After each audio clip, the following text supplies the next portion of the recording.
Tonight, a notorious murder back in the national spotlight. Just this week, a wildly controversial parole decision. Is a convicted killer now walking free? An all-new 2020 starts right now. Pound for pound, one of the greatest true crime stories of all time. This would turn out to be a notorious, surreal case. A woman brutally murdered in cold blood. Investigators at the time believed that Sherry Rasmussen was the victim of a burglary that had turned into her own murder. As I walked in, there was blood. She was literally clawing at the front door, trying to get out. People were on edge during that era. And add to that, we were the serial killer capital of the world. It's like being hit by a train, just like being hit by a train. I don't usually talk about that day or that time. How soon was it after the murder that your father and your mother started to think that maybe this wasn't a robbery?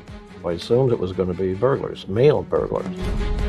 And there was another piece of evidence that caught the attention of investigators. A bite mark on Sherry's forearm. A suspect that the LAPD could never have fathomed.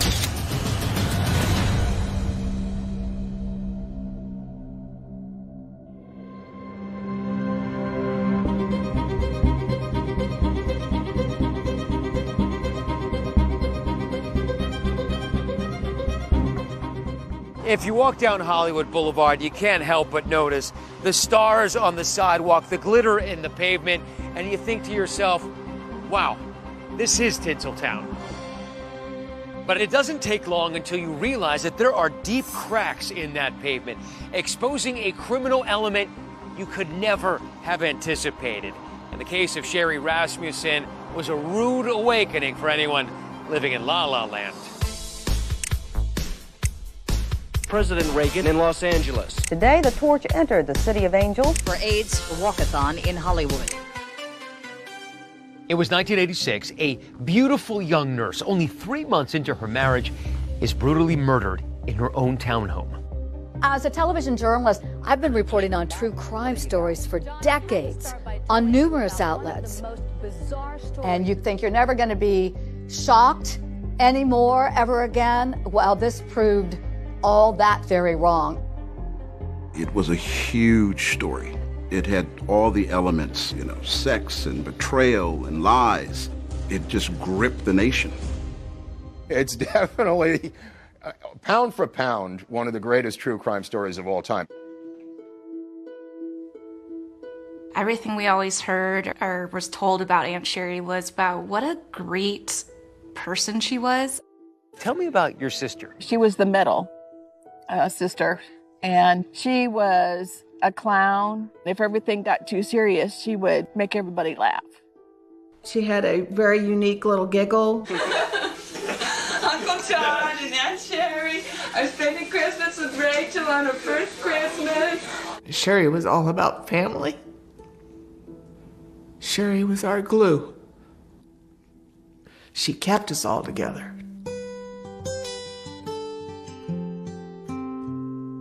From a young age, Sherry, the middle child with that infectious giggle, seemed mature beyond her years, according to her sisters, Connie and Teresa.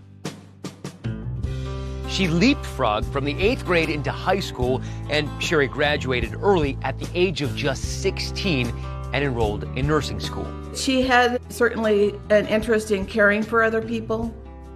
By the time she was 21, Sherry was fearless and determined, and she moved from her hometown of Tucson, Arizona to Los Angeles.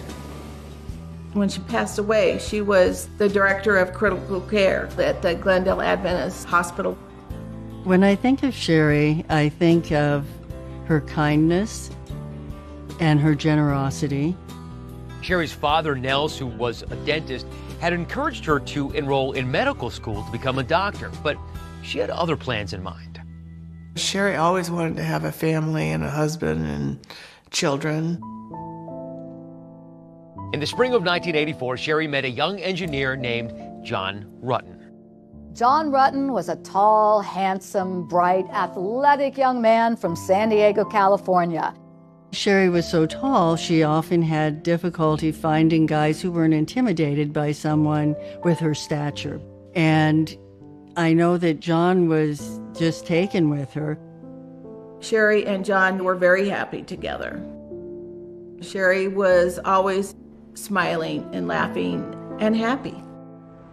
They settled in Sherry's condo in Van Nuys, and in November 1985, the couple got married.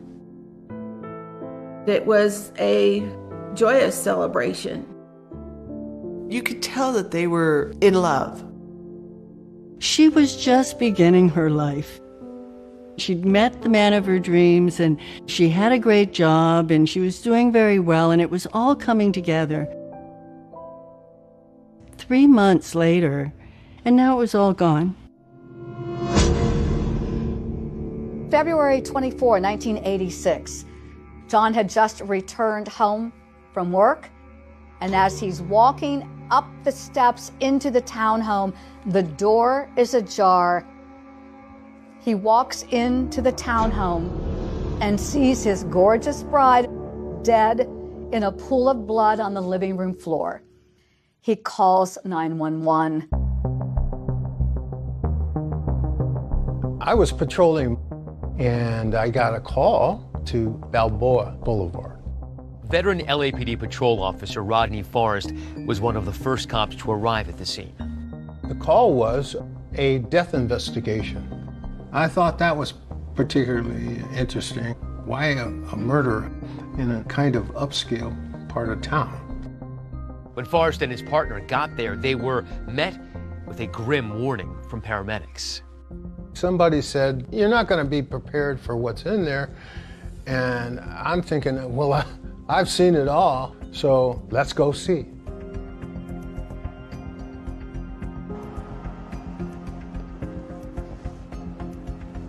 Oh, wow.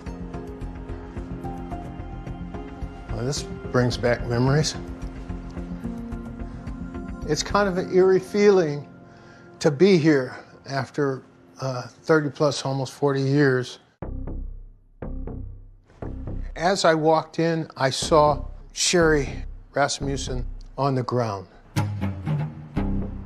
She had been covered with a towel, and one of the paramedics raised the towel for me to see her face, and she had considerable trauma to her face, and there was blood.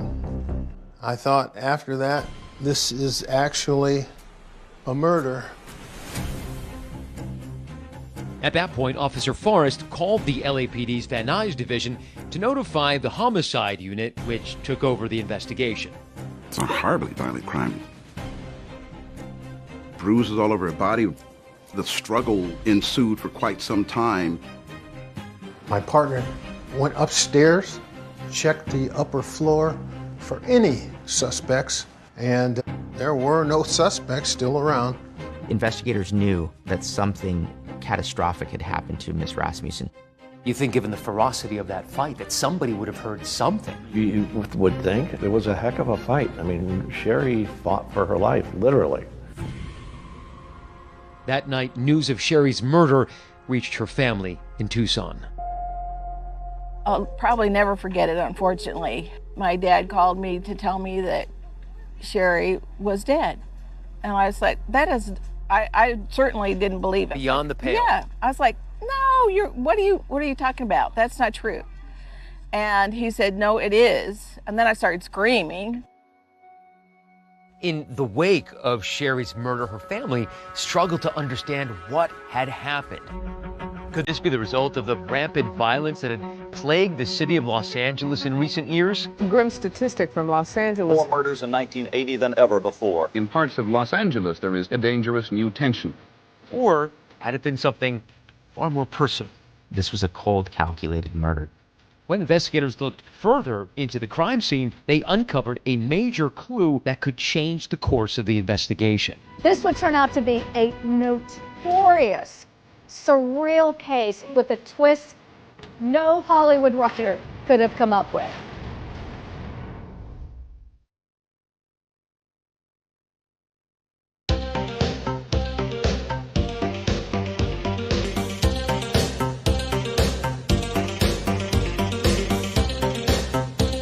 For myself, as a reporter in Los Angeles, the 80s was the wild, wild west. Turn on the TV and what are you hearing about? Violent crime.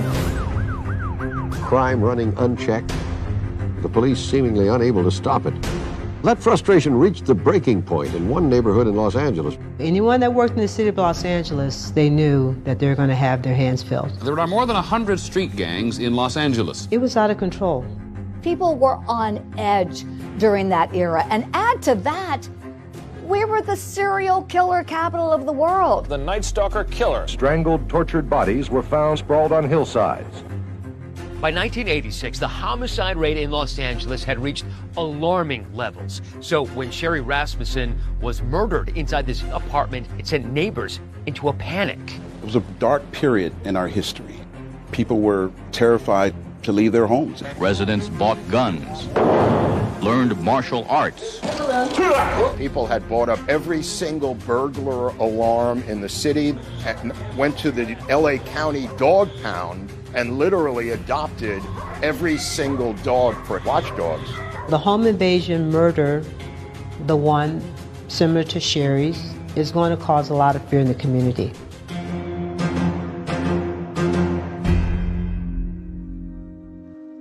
People were nervous.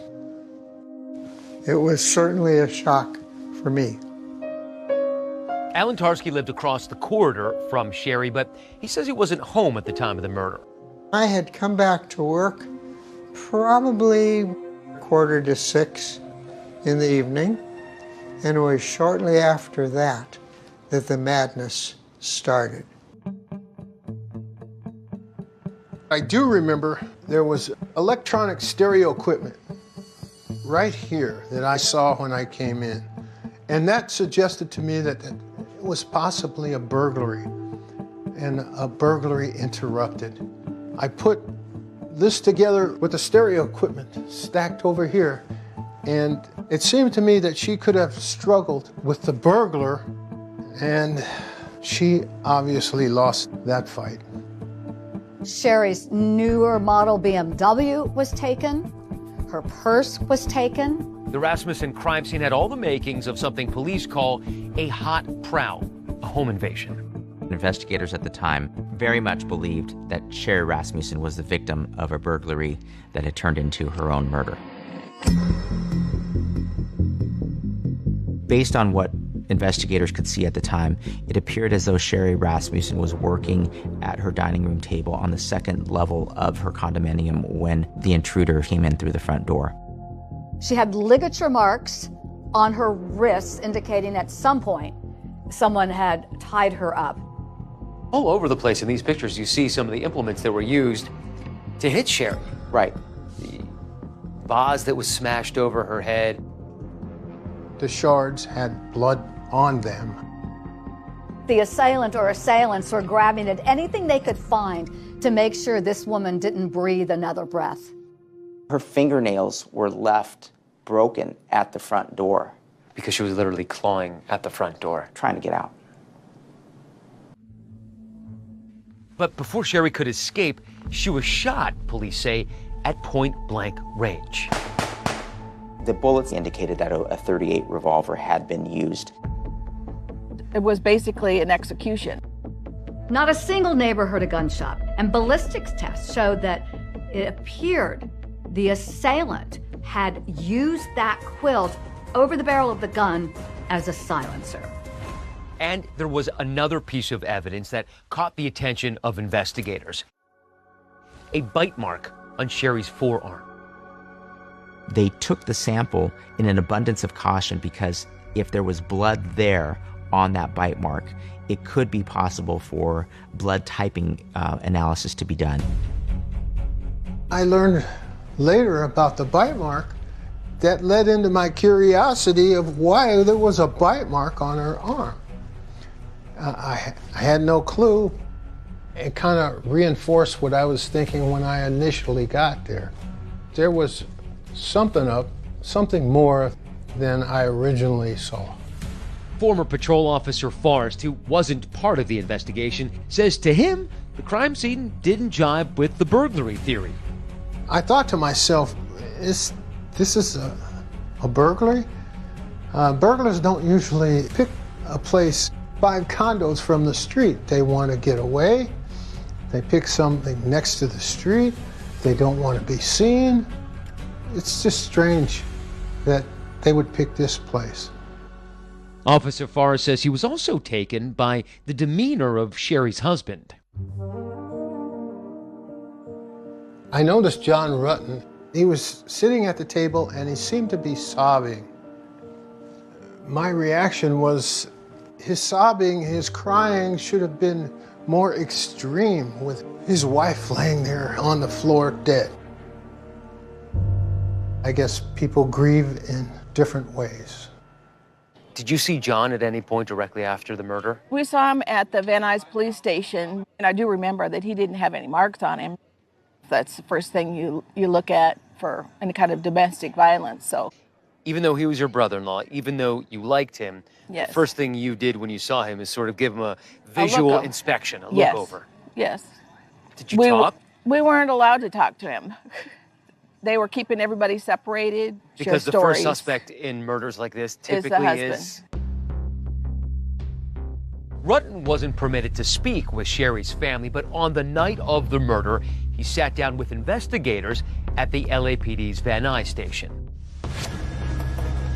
You didn't harm your wife, did you, John? The question for investigators is, was he telling them everything they needed to know to catch a killer?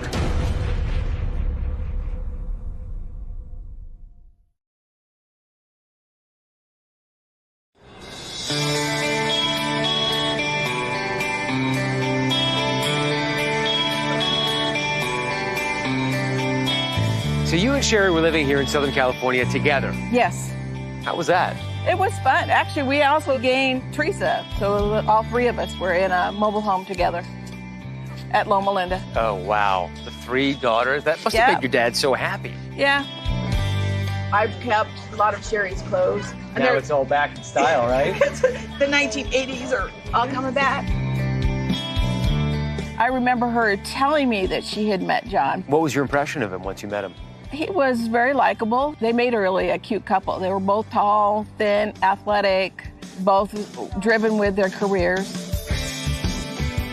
It was a whirlwind romance, and within a year, the 2 were married. And did she seem like she had it all? Yes. She had a new job that she enjoyed, just got married. She was a new aunt. We were really looking forward to the future. Family was just so important to her, and you can really see that in the photos and just how happy everyone was together. Sherry really loved Christmas. Here's Aunt Sherry. It was one of her favorite holidays. Here's John holding his baby niece, Rachel. Everybody here thinks there's going to be a baby Rutten pretty soon. I think they better talk to Sherry.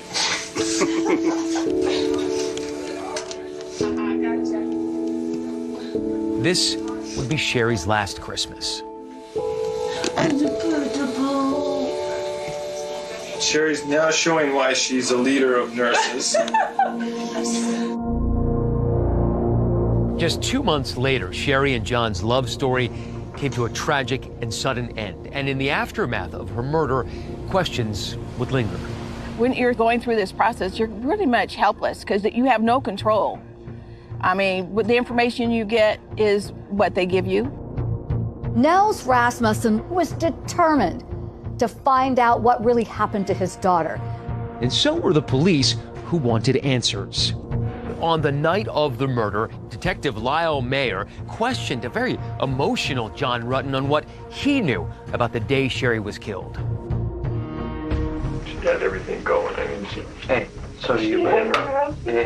Hey, John, for a couple of minutes, I need you to be tough for me, buddy. Investigators looked at every possible direction. Of course, they looked at John. What was the first thing you saw? well, I saw Sherry lying on, it's right in front of me when I walked in the door. I saw her lying on the ground. I knew right away that she was dead. He was shaken up that evening. He did his best to give an interview that helped investigators. At one point, Detective Mayer asked Rutten A very difficult question. You didn't harm your wife, did you, John? No, I didn't. Good. You didn't harm your wife. Okay, very good. John Rutten agreed to do a polygraph examination, and the results came back inconclusive. But he had a rock-solid alibi. He was at work that day. He'd left work, he had stopped and picked up his dry cleaning, and then came back between 6 and 7 p.m. and found his wife murdered in the living room area of the house. Detective Mayer believed the murder had happened in the early morning hours after Rutten had already left for work. When I left, she was in bed, but she was awake. What time did you leave for work? 7:20 is when I left. What time did you get to work this morning? I got to work about 10 to 8. In the eyes of Lyle Mayer, the lead detective, John Rutten was legitimately and seriously a grieving husband. They didn't feel he was hiding anything, and as far as they were concerned, he was not a suspect, and they told him so. I'm usually a pretty good judge of character, but I'm fairly certain that you have absolutely nothing to do with this. Okay? Mayer basically made a decision that night based on the evidence that he saw at the crime scene that this was a burglary gone wrong. I believe your house was burglarized today. Once those persons, or that person, or whoever was inside, I believe they were trying to steal your stereo and probably some other items. Why would they do anything to her? Why wouldn't they just run? I don't know, John. I don't know. John, things happen, okay? I think Sherry came down the stairs, and I think she surprised him, and she was hurt. She was shot. Oh, God. And Detective Mayer was so convinced he'd solve the case, he even told John Rutten. John, I know how you feel. I know what you're going through. But we're going to catch these persons, or this person, all right? You got to have a little faith in me. But we're very successful at what we do. Very, very successful. At this point, detectives don't have a single witness. They have no murder weapon. They have no fingerprints. For even seasoned detectives, there's a lot of work ahead. But there will soon be a break in the case. These are sketches that were LAPD issued. Right. Would another home invasion in the same neighborhood lead investigators to Sherry's killers?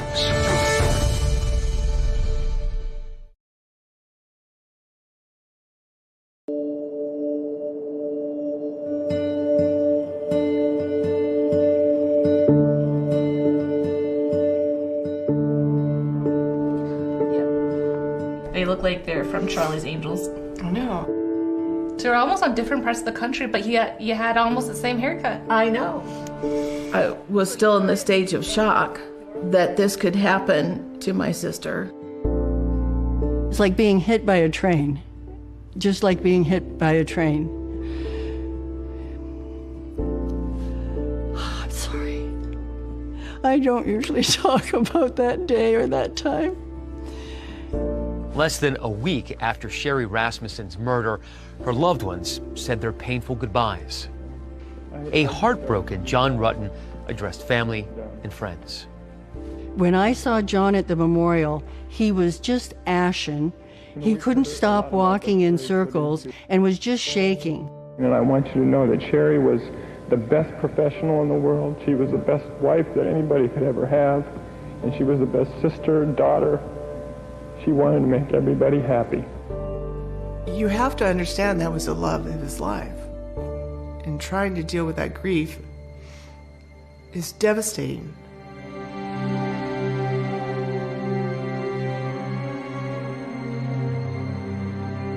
Back then, investigators wasted no time theorizing what they think happened to Sherry Rasmussen. They looked at the crime scene. It looked like a burglary, smelled like a burglary. Not long after Sherry's murder, investigators jump on a new lead. There's been another burglary here in this same Van Nuys neighborhood with a similar MO. That burglary was interrupted by a woman coming home, seeing two men in her house, one of whom had a gun, and they fled. and witness sketches were produced of those suspects. These are sketches that were LAPD issued. Right. These composites were attached to this case.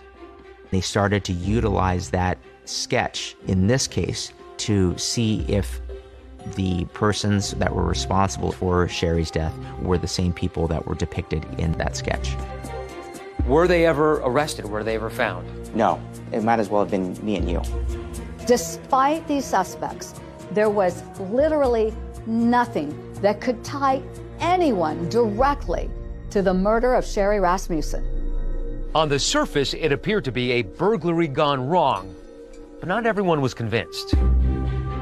How soon was it after the murder that your father and your mother started to think that maybe this wasn't a robbery like police were saying? The very day we went to the Van Nuys Police Department. That first day. It didn't make sense that they wouldn't take anything other than the car and yet fight with her to the extent of her death.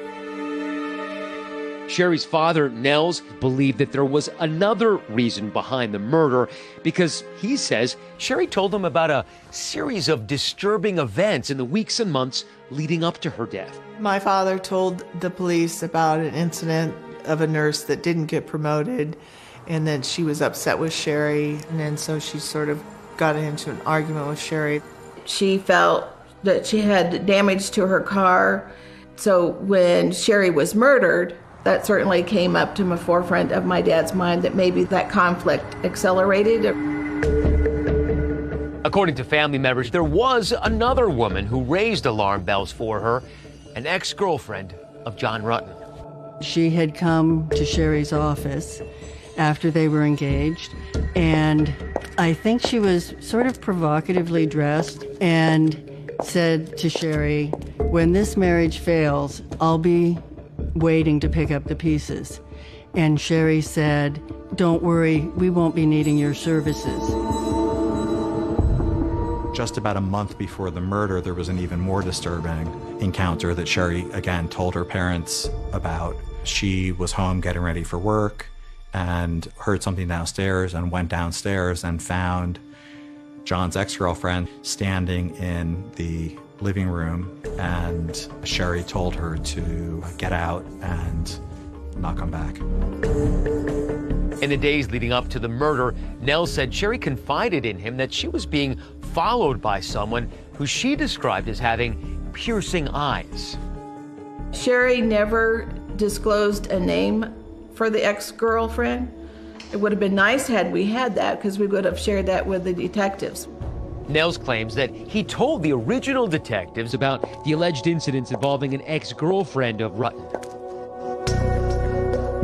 One of the original detectives in this case told me personally they had never heard any of those alleged incidents, and none of them were entered into the official case record known as the murder book. The single most important document in an LAPD homicide investigation is the murder book, and it's basically the place where any investigative work that is conducted, any step that is performed, everything needs to be committed to writing. And the reason that it's so important is that homicide is obviously a case with no statute of limitations.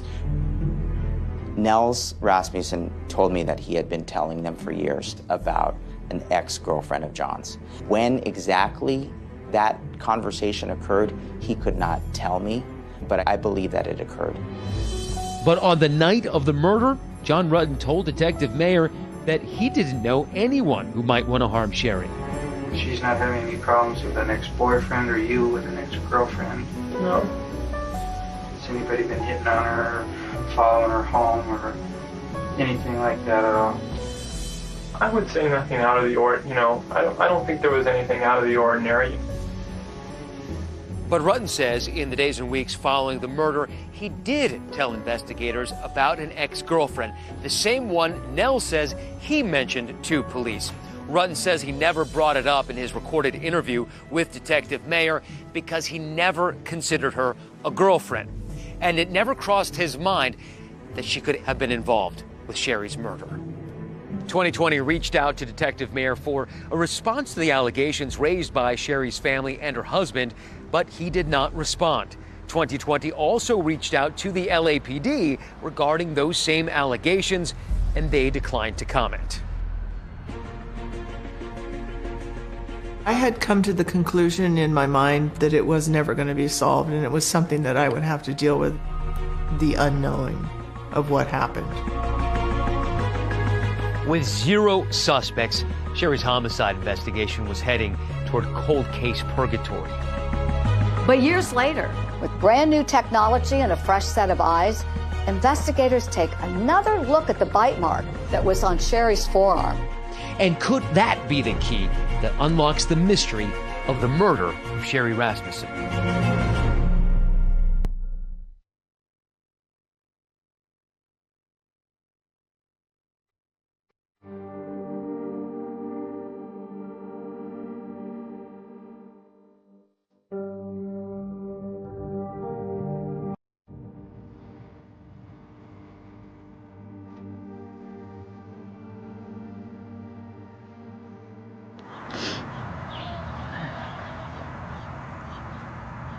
Times like this, I just need a tissue attached to me.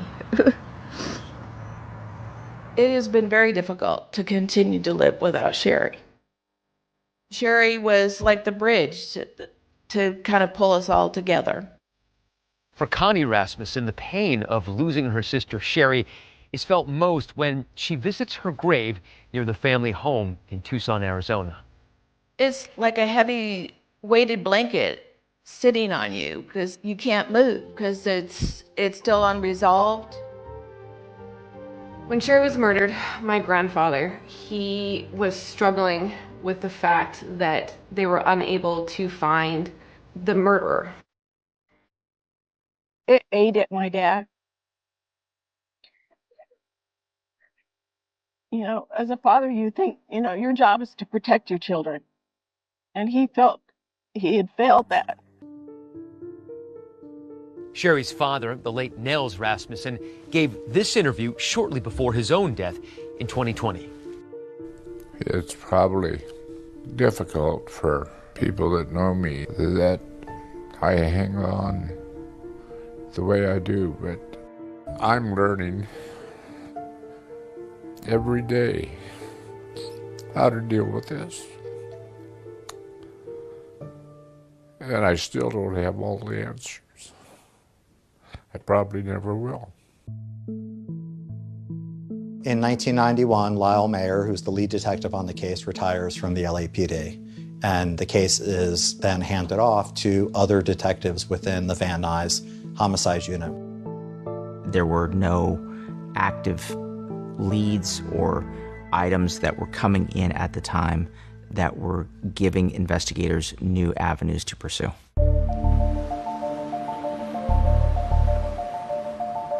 I never thought that time was going to help solve the case, that it was going to ever get solved. After Sherry's murder, time seemed to stand still for her family. But the decade that followed would bring a new chapter to the City of Angels. The beating of Rodney King. O.J. Simpson, who's a fugitive. Freeway that collapsed. Not guilty of the crime of murder. Lyle and Eric Menendez found guilty. Smalls was shot several times. The impact of El Nino. The Staples Center is just amazing. All beautiful and brand new. Mr. Gore, the Democratic nominee, is in Los Angeles. The Lakers gave LA one more thrill.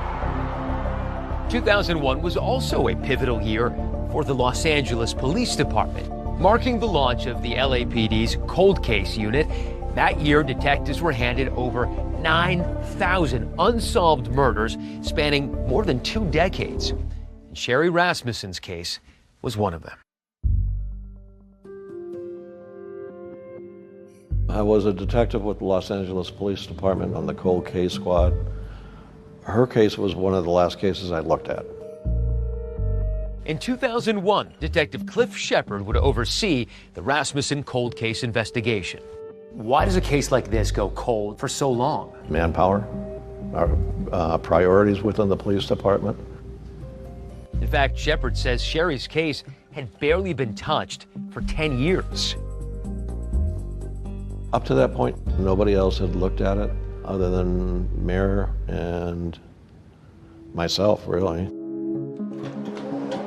To get started, Shepard said, he made copies of select files from the Rasmussen murder book, creating his own Cliff's Notes. Why not just take the murder book so you have all the evidence with you? Yeah, well, yes and no. Our problem was space. We were in a little office. It wasn't practical to take the entire murder book. Breathing life into an old case is no easy feat, especially when you don't have all the evidence. Like a key piece of evidence relating to that bite mark found on Sherry's arm. When I was going back over the reports, they indicate that a bite swab had been collected. And when I looked at the evidence, no evidence for a bite swab. So I checked with our property. They verified they did not have the swab booked with our evidence room. There's no record of it.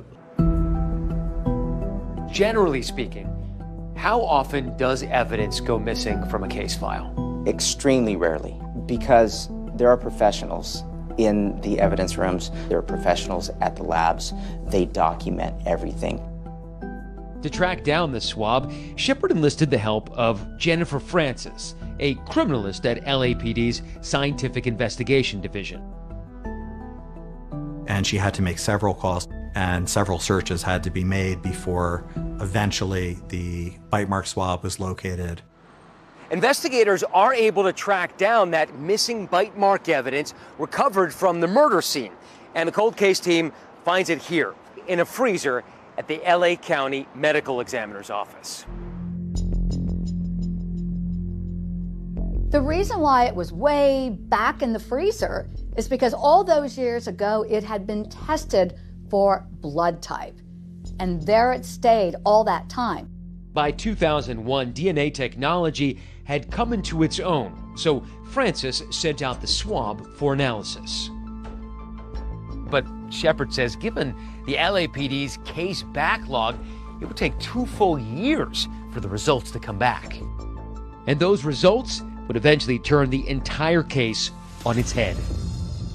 She informed me that I obtained a DNA profile. The DNA profile was entered into the law enforcement database, but there was no match at the time. So it was a big jump in the case, but it wasn't quite enough. It gave us a profile, but it didn't give us a name. With little else to go on, this case is riding on that piece of DNA. Once you got the DNA, did that prod you into doing any of the other investigative things like interviews? At that time, no, I couldn't. I had a lot of cases going on, so it was as I had time. I just didn't have enough time. My biggest regret is not interviewing Rutten, the husband, not meeting with him and having a face-to-face. I knew he restarted his life and it was down in the San Diego area. But for me to just leave LA and go down to San Diego to interview him, I had other things going on. I couldn't do that at that time. By 2005, Detective Shepard had moved on from the Rasmussen cold case investigation. 4 more years would pass before there would be another significant development in the case. I'm not sure how much work was done between 2005 and 2009. I think it really took somebody going back and going through the murder book in close detail and thinking about this case. For years, Sherry's cold case would remain unsolved. That is, until investigators took a closer look at the DNA from that bite mark, and it would lead them to a very unlikely suspect, one who had been hiding in plain sight.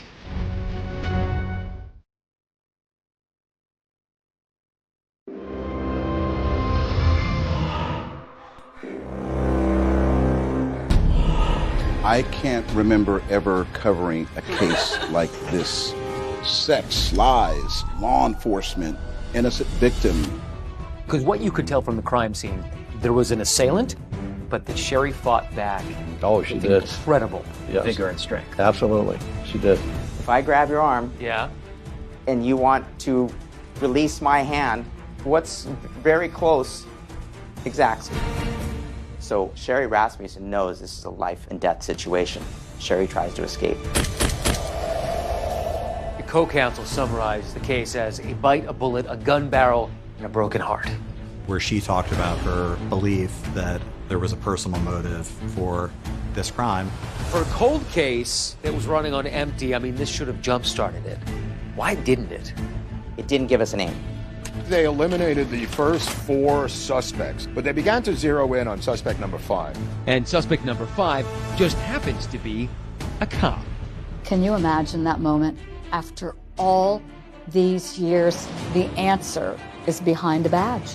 It's crazy that you've been working just down the hall from the murderer you'd been looking for years. Yes.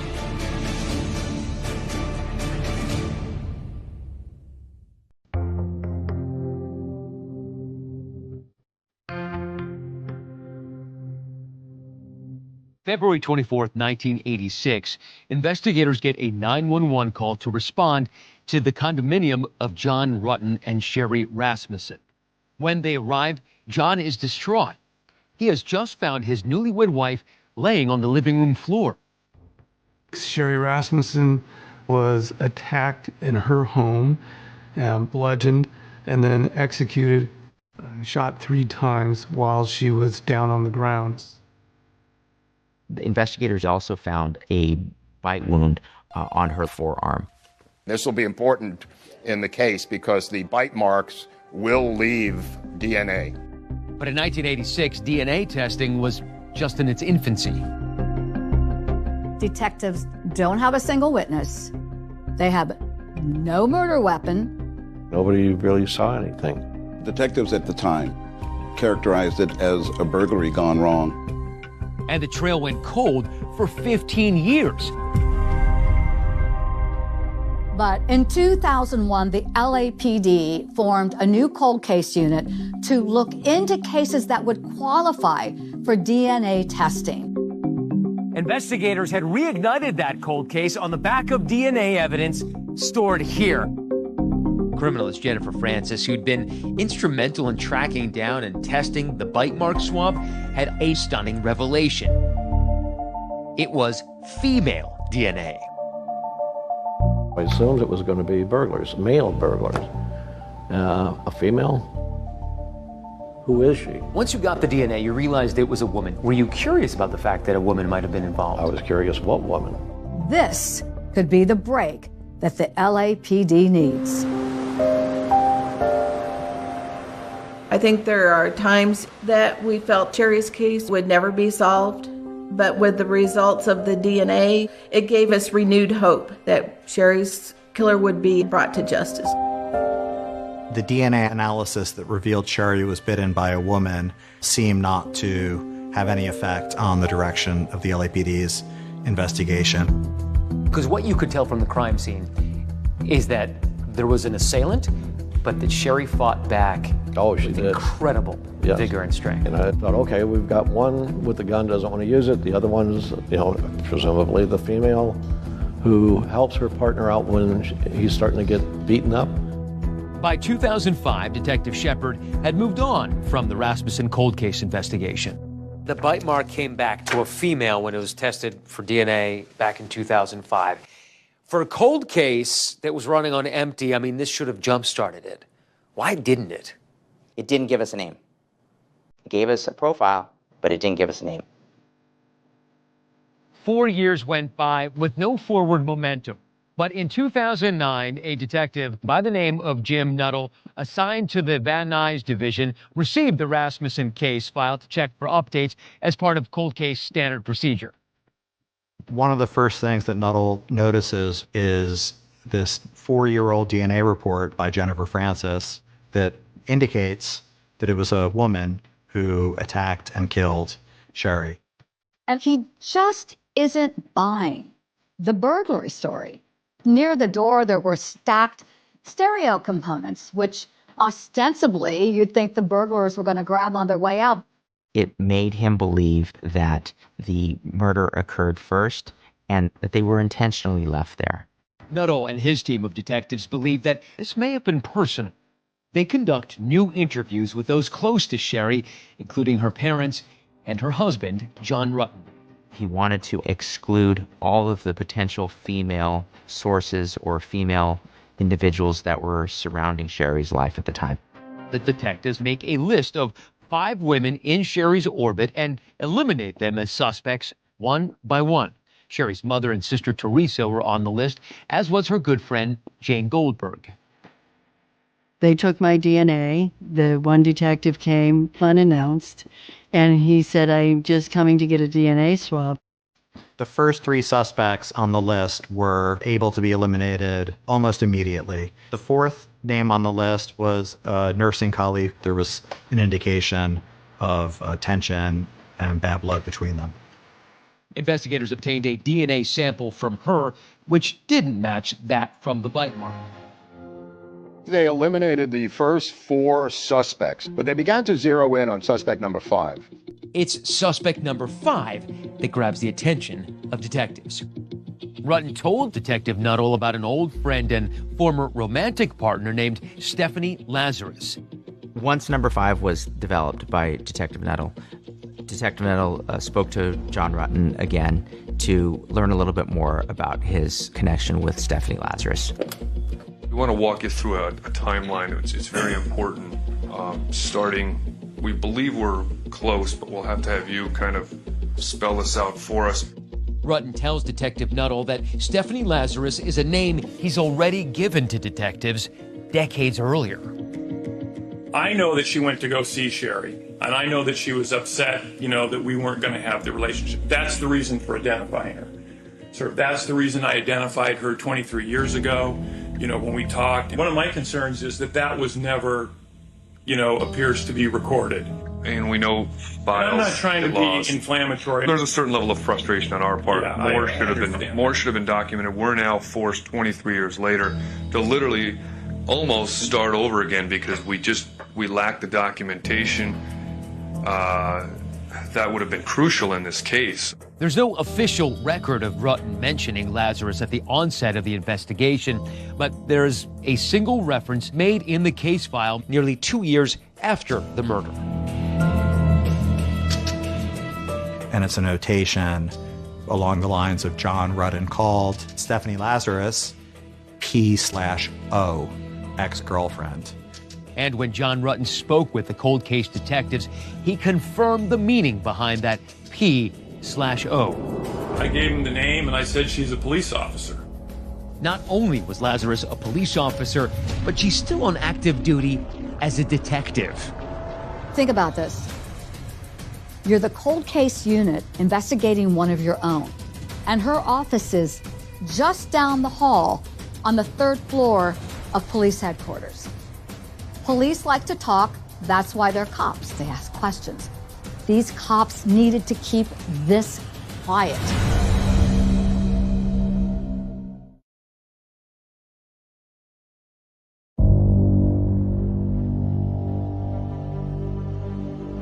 For over 2 decades, Sherry Rasmussen's murder went unsolved. Until 2009, when cold case investigators began zeroing in on Stephanie Lazarus, a 25-year veteran of the LAPD. She had been hiding in plain sight all along.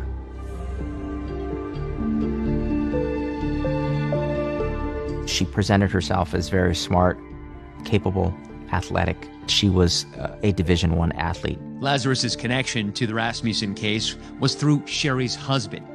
Her history with John Rutten went back more than 30 years when they first met as students at UCLA. And Stephanie made no bones about the fact that she envisioned a big romantic future with John Rutten.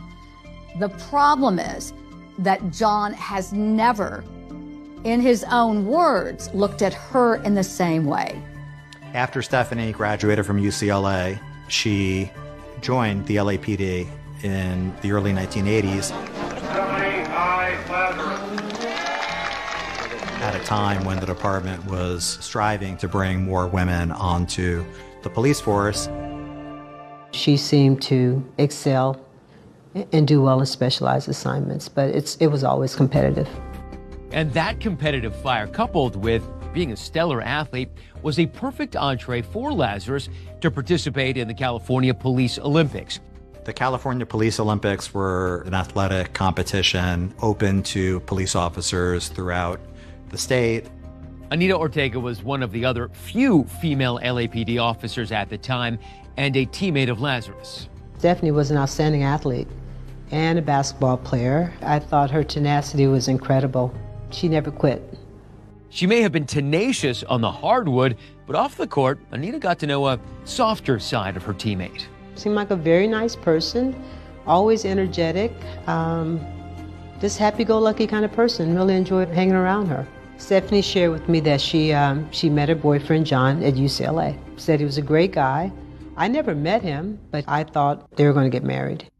Thing was, not only was Lazarus not dating John in the summer of 1985, he was engaged to Sherry Rasmussen.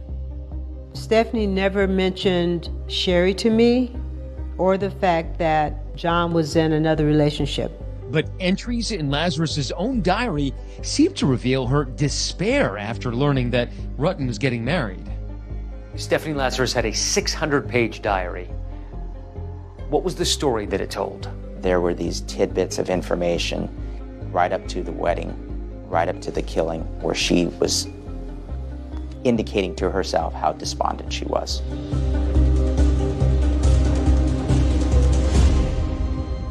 Despite her apparent inner turmoil, to outside appearances, Lazarus seemed upbeat and happy. She had a really nice smile, bright eyes, just a real positive kind of personality about her.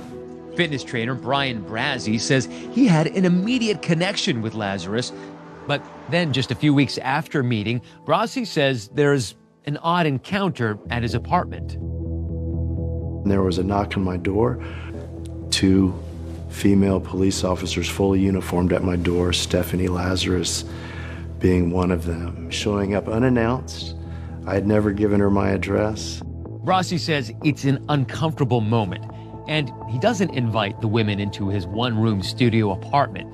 Stephanie had shown up for reasons unknown, he says, and just as quickly, she leaves. I really didn't know what to say or how to react. Brazzi says despite his discomfort over that visit, the two decided to go out on a date anyway. But when he later had to break the date, Brazzi says he saw a different side of Lazarus.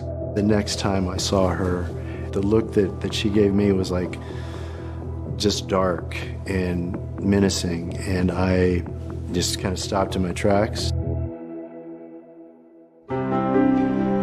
By the spring of 1986, after Sherry Rasmussen's murder, Lazarus's career at the LAPD was thriving.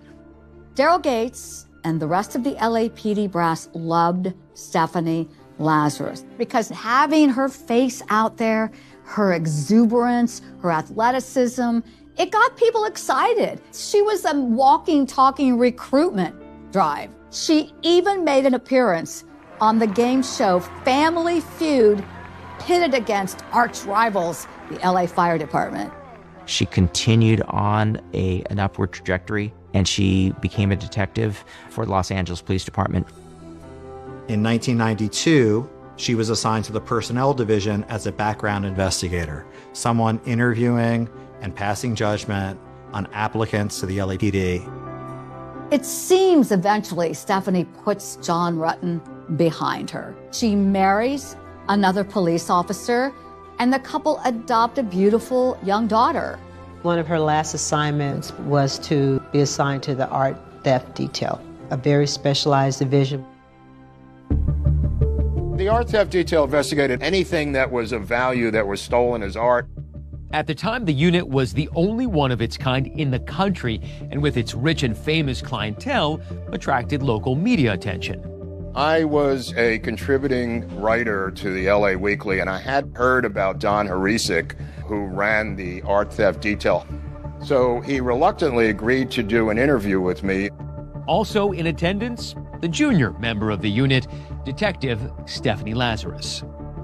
Every time I talked to Don Harisik, Stephanie Lazarus interrupted me, and she kept interjecting snide, sarcastic, and semi-humorous comments after my questions. It was extremely disruptive.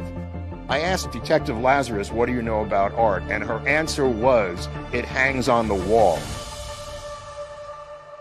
By 2009, the future looks bright for Stephanie Lazarus. She has a family now and is working in a prestigious unit.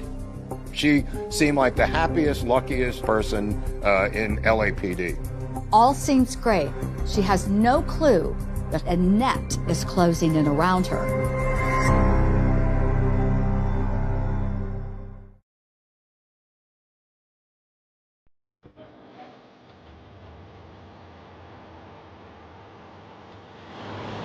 I don't know if you know my partner. Hey, right. Hi. Sure, nice to meet you. See you guys. How's it going? Good. Have a seat. It's June of 2009, and Stephanie Lazarus has unwittingly walked into her own interrogation for the murder of Sherry Rasmussen. It's been 4 months since cold case detective Jim Nuttall first opened the case file and started carefully and quietly piecing together what he believed happened 23 years earlier. When detectives zeroed in on Stephanie Lazarus, one of their own, it appeared that they really wanted to keep that close to the vest. How important and how difficult was it to keep this under wraps and keep it secret? The detectives took every effort to scrub her name from their investigation. Any references to her at that point were only oblique references like suspect number 5. You know, it's difficult to track your own and know that one of your own has been accused of a crime or something illegal. And to complicate matters, Lazarus's office is right down the hall from robbery homicide. So the determination was made to not contact Stephanie Lazarus directly and to collect a sample of her DNA surreptitiously.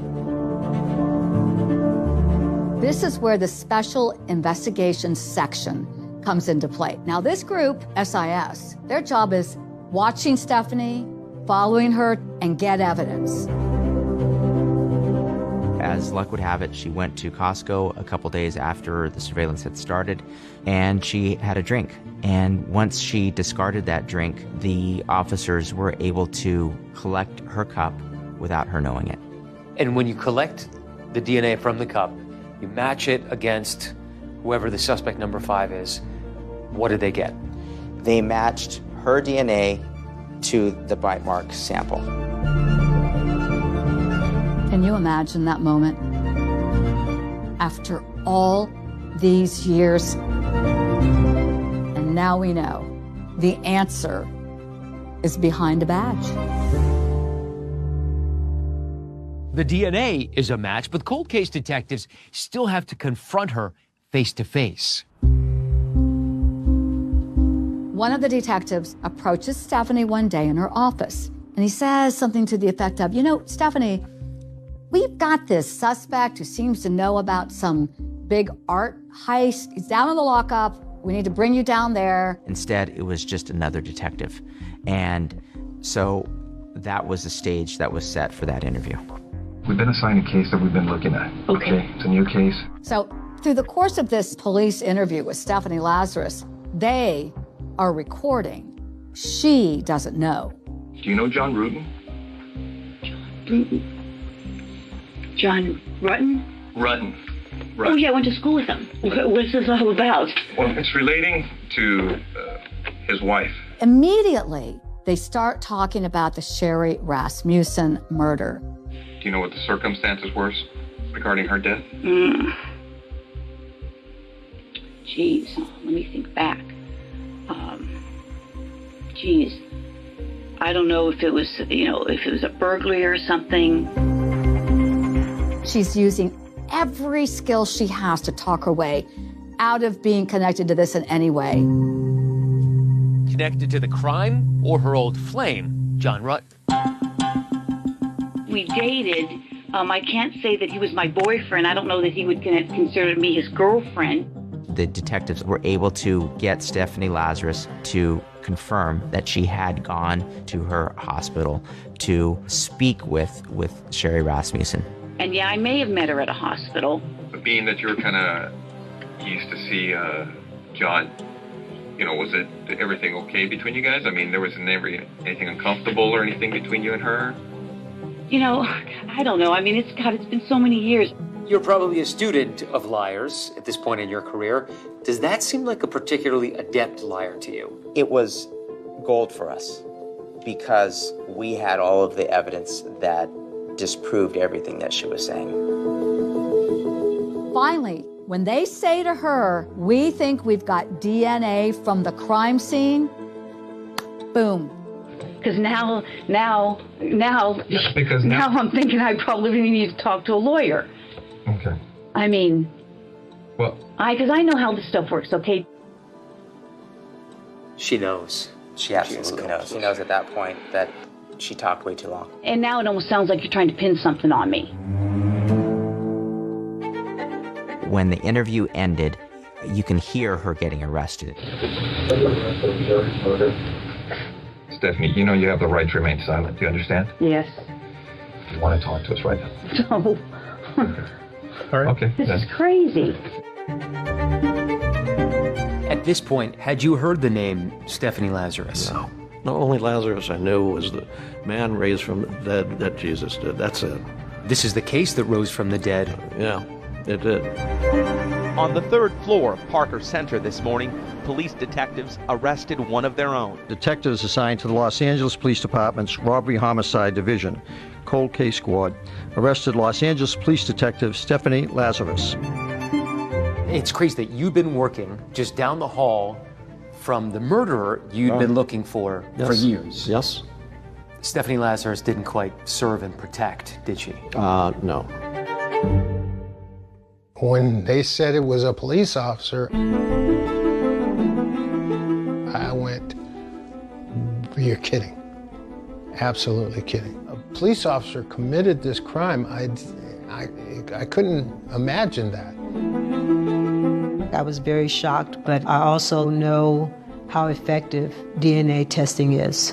And it kind of made me realize that, yeah, Stephanie must have committed the murder.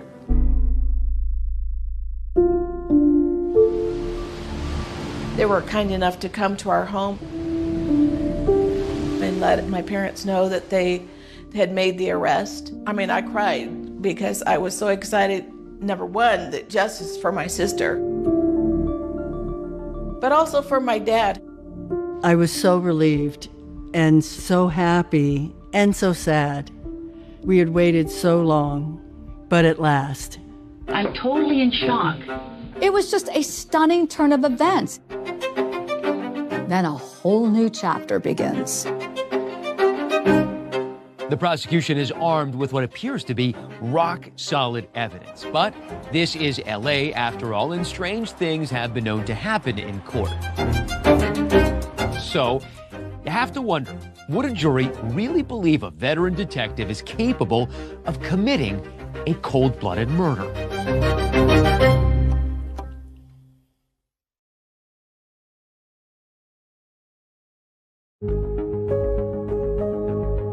26 years after Sherry Rasmussen was murdered, the Stephanie Lazarus case finally comes to a courthouse here in downtown Los Angeles.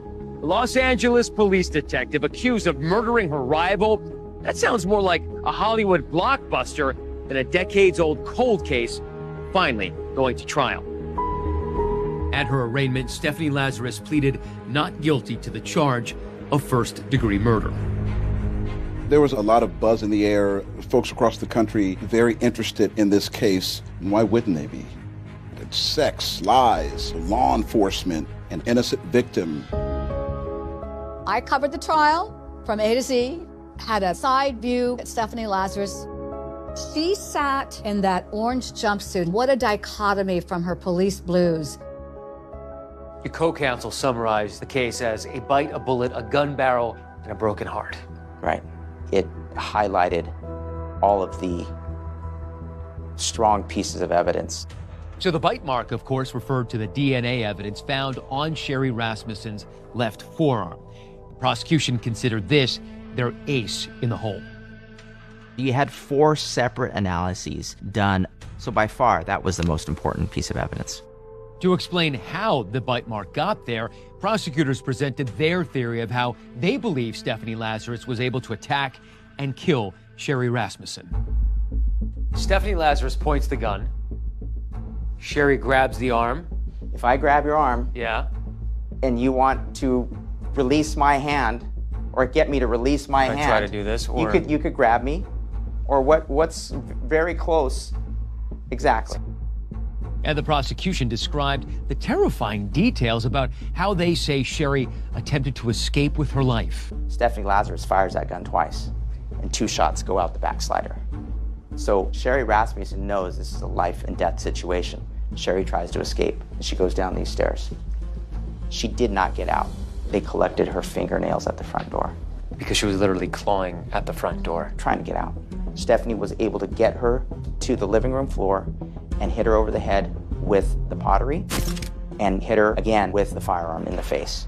At that point, Stephanie grabs this quilt and wraps the gun with this quilt. And she muffles the sound of those gunshots by putting that quilt right up to Sherry's chest and shooting 3 times. Then there was the matter of the so-called broken heart described by the prosecution. Sifting through her diary, there were these tidbits of information where she was having contact with John Rutten. She would see John, she would follow John, she would stalk John. In Lazarus's journal, she wrote things such as, "I saw John Rutten's car. I put a note on it and watched the car for half an hour. I did visit John Rutten, but his girlfriend was over. I really didn't feel like working. Too stressed out about John. I have a real hard time concentrating these days." When Stephanie's journals were entered into evidence, it clearly identified to me that she really never gave up on her obsession with John. John Rutten testified about his love for his wife and how he did not expect or know that Stephanie was capable of committing this crime. Rutten said he never once promised anything to Stephanie.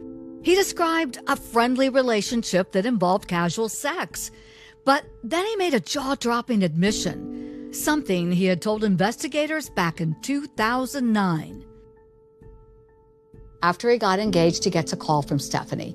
He reveals that somehow they ended up in bed and had sex. When John was on the stand, I learned for the first time that he had relations with the defendant shortly before marrying my sister, and that was very devastating.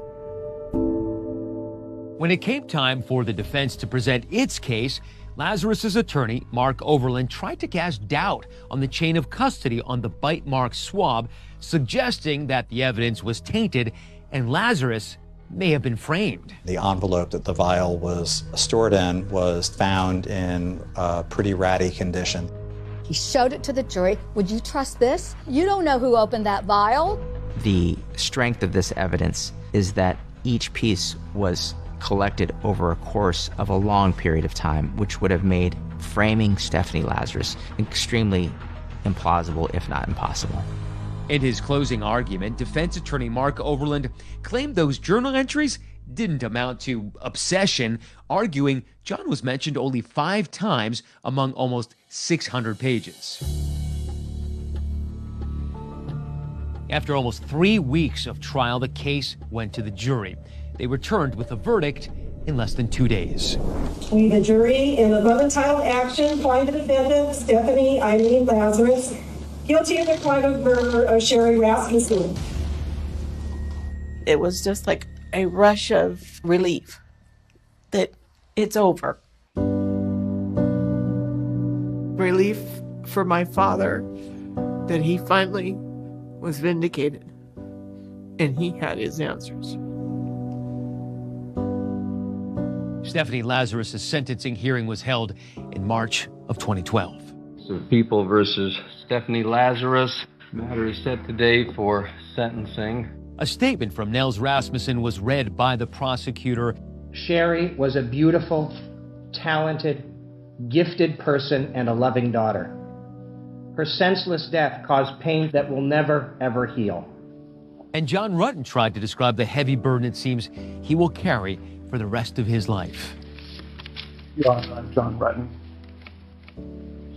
The fact that Sherry's death occurred because she met and married me brings me to my knees.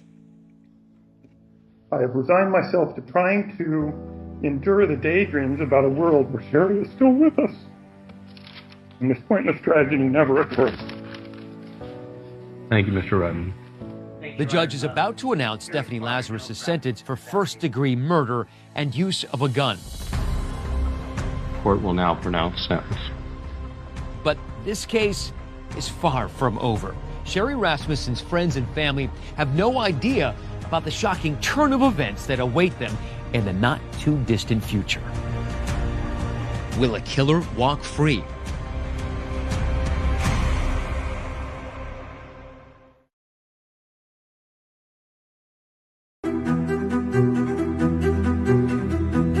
It's March 2012, and Stephanie Lazarus has just been found guilty for the murder of Sherry Rasmussen. Never admitting guilt, Lazarus waved goodbye and smiled to her family as she left the courtroom. What was her sentence? She received 25 to life first-degree murder and 2 years for the use of a gun. There had never been an arrest of an active LAPD detective for murder under circumstances this salacious, a cold case. And once the Rasmussens stepped forward, allegations of a cover-up. LAPD should want to know why it took so long, and there should be accountability for that passage of time. The Rasmussens took action in two ways. One was to file a complaint directly with the LAPD alleging a cover-up to protect Officer Lazarus from criminal prosecution. They also filed a civil lawsuit against the LAPD, making the same allegation. The day that Stephanie Lazarus was arraigned, the Rasmussens asked to get answers as to what happened in 1986 and what happened that nothing was done despite our repeated requests. The LAPD denied the Rasmussens' allegations, citing immunity, and the lawsuit was eventually dismissed because of the statute of limitations. As for the complaint the Rasmussens filed directly with the LAPD's Internal Affairs Department launched an investigation in response to the allegations. Journalist Matthew McGough obtained a copy of the Internal Affairs file, which wasn't released publicly. A total of 6.8 hours were devoted to trying to determine whether or not Stephanie Lazarus was protected in an internal cover-up. More than a year passed before it was closed with no one being interviewed, no investigative conclusions. The Rasmussen complaint was classified as unfounded because the judge had dismissed the LAPD from any liability. 2020 reached out to the LAPD with questions about the handling of this case, and they declined to comment. While the Rasmussen family continued to raise questions about why Lazarus was not arrested for so long, they were certain that she'd spent at least decades behind bars. But just last November, there was a development that took everyone by surprise. It was late 2023 when Stephanie had her first appearance before the California Parole Board. This was years before anybody thought she'd be eligible for early release. It turns out, in the years since Lazarus's conviction, the state of California passed a new law giving special consideration towards paroling so-called youthful offenders who had committed their crimes when they were under the age of 26. Lazarus was 25 when she murdered Sherry Rasmussen. Letters supporting Lazarus's release were submitted to the parole board by friends, family, and fellow prisoners. She took responsibility for committing the murder for the first time, something that she had denied throughout her trial and throughout her incarceration until all of her appeals were exhausted. She showed absolutely no remorse and brushed it off as if my Aunt Sherry did not fight her, then she wouldn't have fight back, that she wouldn't have killed her. The only reason she confessed is because she wants to get out on parole.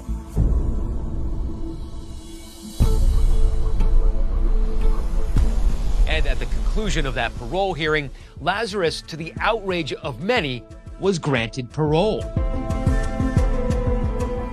What was your reaction to her being granted this parole? It was a miscarriage of justice. However, before that decision became final, California Governor Gavin Newsom intervened in the case and requested it go to the full parole board for reconsideration. Have you made it your mission to try to keep Stephanie Lazarus behind bars? Yes. I mean, I'm going to do everything in my power.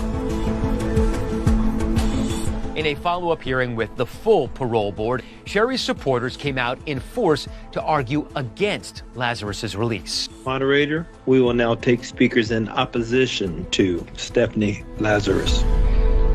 She deceived and lied to everyone for almost 40 years.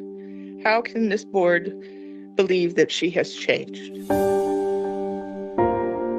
Before he died, Sherry's father, Nels Rasmussen, recorded a video message to be played in the event that Stephanie Lazarus ever came up for parole. If one looks at the damage that she did to my daughter's face, it's almost like she wanted to destroy the beauty that Sherry exuded. The board's earlier decision to approve parole was put on hold pending yet another review. I say expect the worst and prepare for our next step when that happens. And what's that next step? Just keep fighting. For the family and everyone else concerned, the day has arrived where we'll find out if Stephanie Lazarus is released or remains behind bars.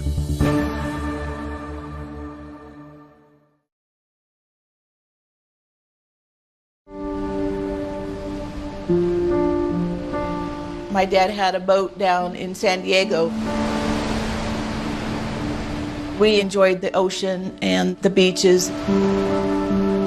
Was part of your father lost when the killer wasn't found? I think I would say yes. I mean, she was just glued to my dad. We have lots of pictures of them just arm in arm. And you never stopped fighting for her? Nope, never.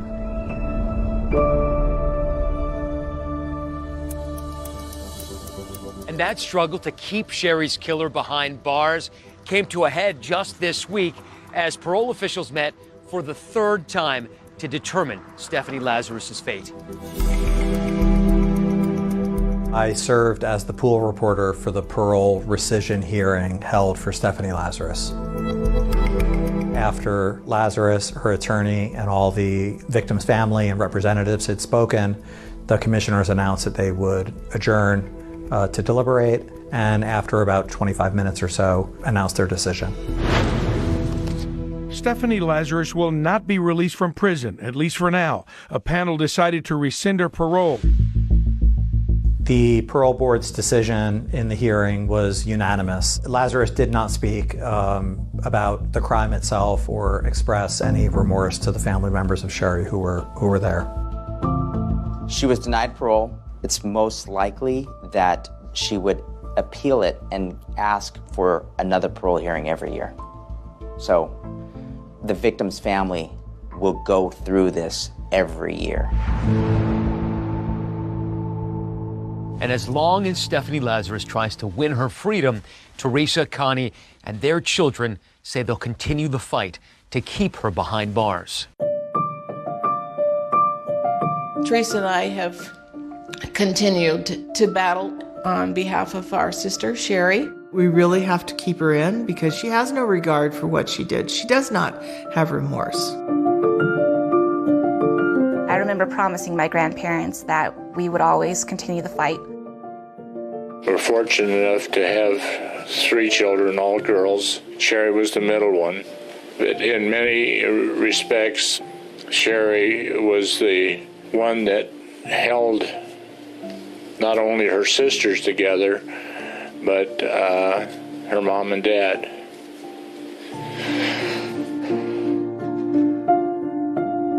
My Aunt Sherry no longer being with our family has left a hole that can never be filled. The memories we could have had.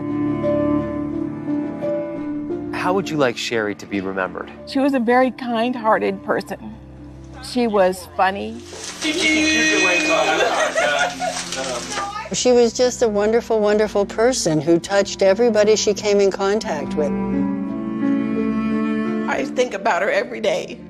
I mean, I have this picture in my house. I wake up, I see her. I don't think Sherry is ever gone. She's always here. Sherry Rasmussen's family filed a wrongful death lawsuit against Stephanie Lazarus in 2016 and won a judgment of $10 million. It'll be 4 months before Stephanie Lazarus is eligible for a new parole hearing. That is our program for tonight. I'm David Muir. Thanks for watching. And I'm Deborah Roberts. From all of us here at 2020 and ABC News, good night.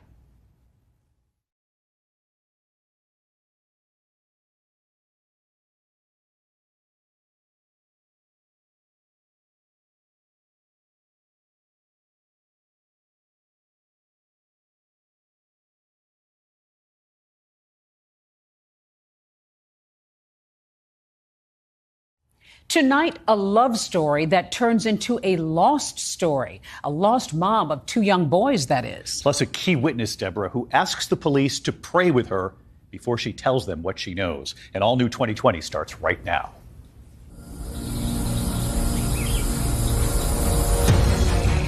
She was a wonderful mother. She loved her boys more than anything, more than her own life. A young woman who is a parent suddenly disappeared. Was there anything suspicious in the car? And we saw in the back seat there were car seats, for the 2 boys. But to disappear without them, that wasn't possible. That was not Laura. She drops off the map. This wasn't going to be just a normal missing person. Oh, baby, don't go. Oh, baby, don't leave me. He knew how to charm a lady and charm the crowd alike. Oh, I don't want to leave you lonely. And then it wasn't too much longer later that Amanda came into the picture. What did Grant tell your mom about Laura? That she was crazy, she was mentally unstable. He lied. And here was a document that said she sold her kids for $25,000. And they were like, well, Laura's missing. And I was like, wait a freaking second. Are you sure? What are you thinking at this point? Something is really wrong.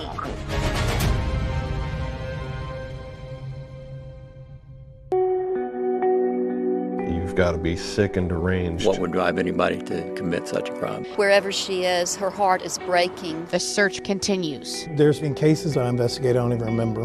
But then there's some that while you're in the midst of it, this one was just different. Oyster Creek is notorious for alligators. It's just a long, meandering creek. It's a small creek, slow moving in that area. Very dark, murky, muddy water. Has zero visibility. It's heavily wooded. There's a lot of lily pads. All the lily pads literally took off the creek. It was the perfect place to get rid of what they wanted to get rid of. This is Oyster Creek, a quiet spot about 30 miles outside Houston, Texas. On a hot, steamy July day, just like this one, back in 2011, police divers were scouring these murky waters, searching for clues in the disappearance of a young mom. But Laura Ackerson was last heard from 1,200 miles away from here, in North Carolina. Wednesday, July 13th at 4:19 p.m. Hi, lady, it's Laura. I'll be here in about an hour, but I'm going to go visit with my boys. Don't know what's going to happen as far as I'm concerned. Laura left that voicemail for a friend she promised to visit later that night. Meanwhile, another friend and business partner, Siobhan Mathis, was also waiting to hear from her.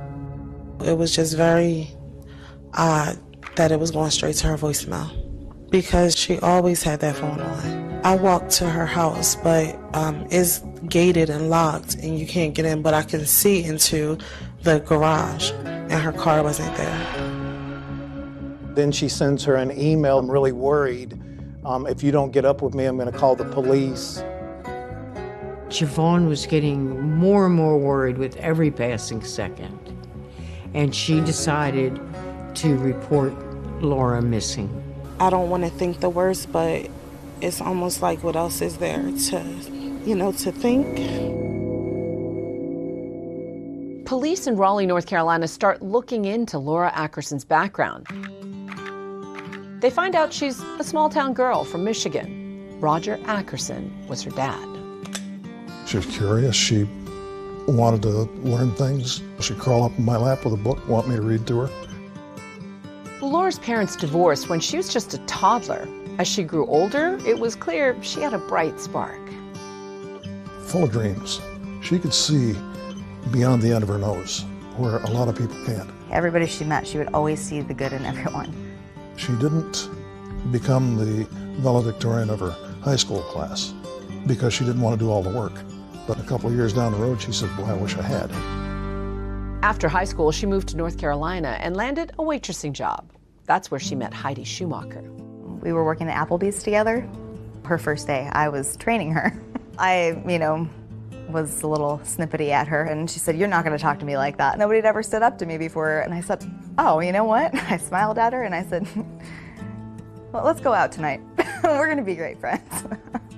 And then, when Laura turned 23, she had an announcement to make. And she was like, "Oh my gosh, I have a surprise for you." And I said, "Okay, well, happy birthday," because it was on her birthday. And I was like, "Okay, what is the surprise?" She's like, "Okay, it's a guy." And I said, "Oh, all right, surprise, it's a guy."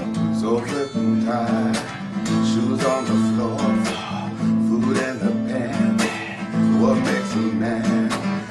Grant Hayes was a aspiring musical artist. Show me one man, I'll show you a man. He was known to Raleigh area. Talk to her sweetly, tell her no lie. Raleigh is a place we call the New South. It's a great mix of people coming from all over the country, raising their families. It's big enough that you have a city atmosphere, but it also has some small town values. Downtown Raleigh is kind of burgeoning, and so there are all these new bars and restaurants, and he was a musical act who would play at a lot of these places. Are you still with me when I'm gone? Are you still with me when I don't come? People liked his music. People liked his vibe.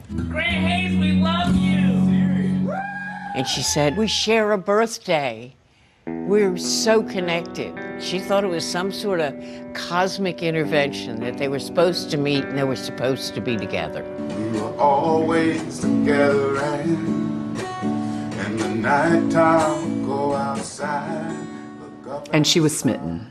She was, and he was, he's a nice-looking guy. He's charismatic, and so seeing that, I think maybe a little bit of starstruck. I grew up in the pew, little Grant III, watching my father preach, and my mother would sing, and they've always been a huge inspiration. Grant was known by his last name, Hayes. He thought he could get some more buzz by changing Hayes to Haze, Hayes. She was kind of in awe of what he did. See, he would go to bars and he'd take his guitar and he'd sing songs. I'm working with some iconic figures in history, music history. Little Richard, godfather of rock and roll. Laura and Grant fell in love very quickly. She goes, my surprise is that I just got married. And I said, "Oh my gosh, awesome." She just was a spur of the moment kind of person, so it didn't really surprise me, I guess, that she would just meet somebody and get married to them. And she was like ecstatic at that moment. Laura got pregnant very early on, and she had a little boy named Grant, the fourth. Always referred to as Little Grant. What she told me after she delivered the baby was that she was very happy because when Grant walked in and saw him, he fell in love with the baby. Oh, baby, don't go. Oh, baby, don't leave me. Heidi was not a fan of Grant Hayes, and she was very clear about that. We've had hateful tension between us since the moment we met. And she said, "Why can't you just be happy for me?" I said, "I know, but I just got this really bad feeling from him." And, and she would say that I was just trying to protect her, and I was just being an overprotective friend, and, all that. And so I backed off. Soon, an opportunity in the Caribbean takes Laura and Grant's lives in very different directions. Party, stay out late, stay up all night. They were kind of living two separate lives. There was something simmering underneath that in the relationship. There may have been trouble there in paradise.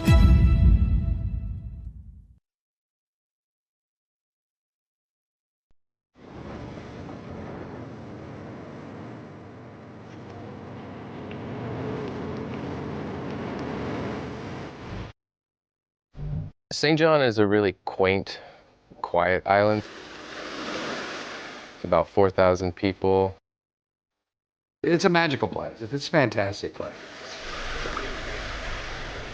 It's got an affluent clientele that goes there because 80% of the island's national park can't even be developed. Yeah, there is no airports. The only way to this island is by boat.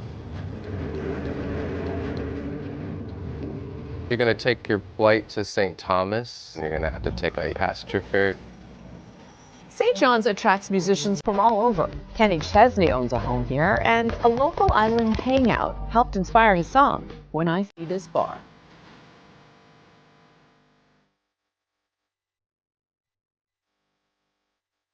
Grant had an audience. People liked his music here in Raleigh, but he thought he could take the next step in his career with music by going to the U.S. Virgin Islands. Jose, who asked us only to use his first name, booked musicians into the bars and nightclubs on the island. My phone rang, and it was Grant. He explained that he was looking to make sure that he could get enough gigs to support his basic costs of living. I promised him that I could get him 5 shows a week. So he packed up and went down there. He did speak of his son and Laura, and that she was going to eventually come down here once he got settled. The Caribbean can be very seductive with the night air, the breezes, the music, the sand. When the sun goes down is when it really comes alive. He knew how to work his crowd and play the right music for the people in the audience. And I was listening to him play, and I really liked his sound. You know the artist Sade? He was like a male version of her. It just kind of a groovy, smooth vibe. Show me a woman, I'll show you a man. He definitely had some similarities to someone like Darius Rucker.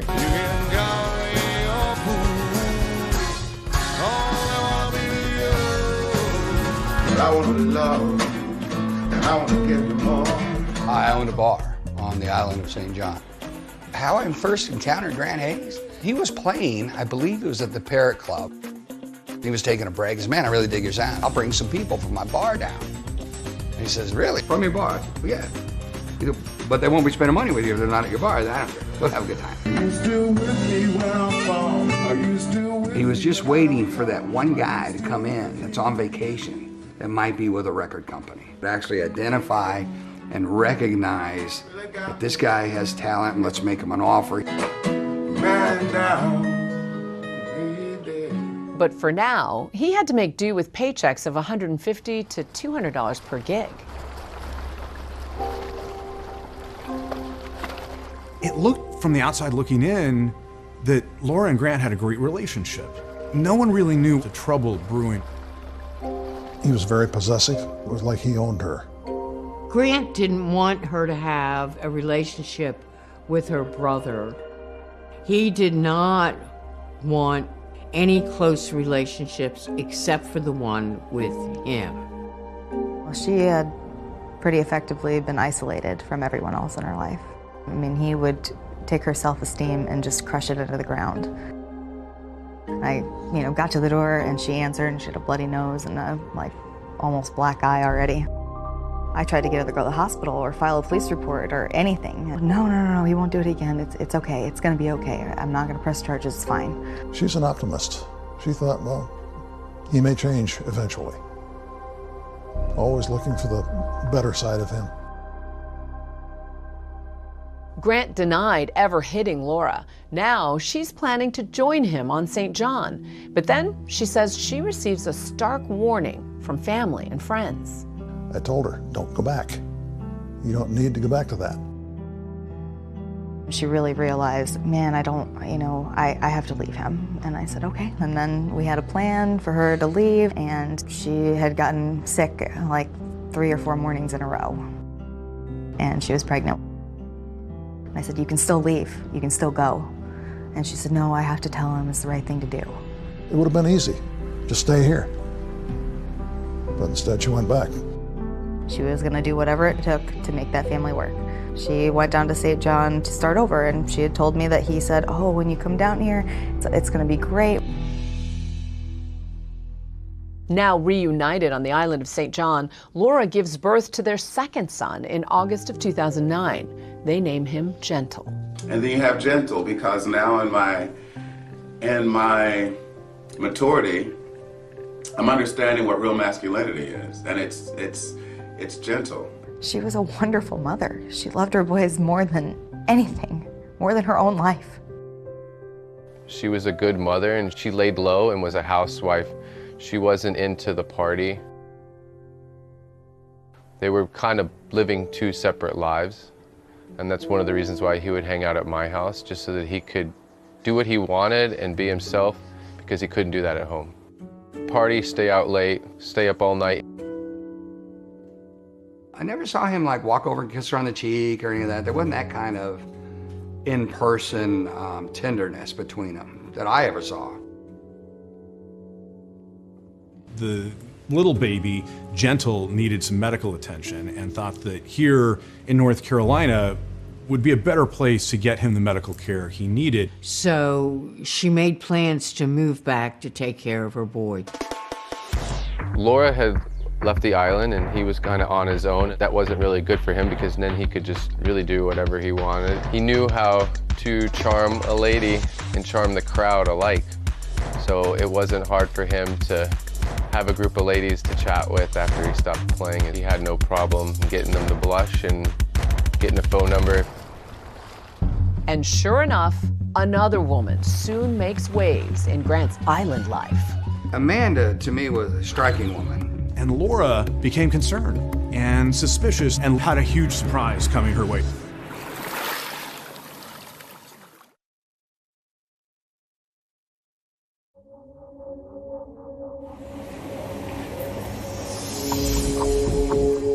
It appeared that things were going well in St. John. Grant was trying to get his music career going there. Midnight train, don't give a ride to the north. And Laura, she's living here in North Carolina with the two little boys, trying to get their youngest son needed medical treatment. And then it wasn't too much longer later that Amanda came into the picture. Amanda, to me, was a striking woman. Amanda's daughter, Shay, shared a lot of details with us, but she asked that we not use her last name. And what was your relationship like growing up? My mom was my best friend. My mom was my hero. Like, what do you want to be whenever you grow up? I want to be like my mom. Amanda had been married 3 times previously, and the most recent husband before Grant was a wealthy businessman in Texas. And he actually died in an accident. After his death, there's a lot of money that Amanda inherits. Her big claim to fame was in acting. She was in the actual Stepford Wives, the remake that was done with Nicole Kidman, and she had a very small part. So how did she end up in St. John? She went down there on vacation. She was supposed to be gone for 2 weeks. She loved it so much. She moved down to the Virgin Islands. That was where she wanted to live. You lived there with her? I did. How old were you at that point? I was 20. And so how did she meet Grant Hayes? He was playing music. So it brought some people down there to listen to Grant play, and Amanda come in. She was looking at him like she hadn't eaten in a while, and he was a steak. Who pursued whom? The tango is two-sided. And did you see their infatuation, romance unfold? It wasn't instant. It wasn't like, oh my gosh, fireworks, oh. I definitely started seeing him hanging with Amanda, and it was obvious that they were a couple. I called him out for it. I said, man, you can't be doing this with her up in the States, you know, Lori up in the States. He goes, oh, no, we're getting divorced, and it's over. She's staying up there. She's never coming back to the island. What was Grant's relationship like with Amanda? Yeah, I think with Amanda, because she was a little bit older, more mature, I don't think that she was sort of pushed around and controlled. Got very territorial. Let's say there's a group of females in there, and one was, Grant and her were having too much eye contact and smiles, whatever. Then Amanda, being over here, would have the server bring her a drink, so that's from Grant's girlfriend. It kind of set her territory. And Laura, from a distance here in North Carolina, became concerned and suspicious there was something else happening there. Eventually, this relationship between Amanda and Grant takes the next step. It develops into something more. And they make the move from the Virgin Islands to New York.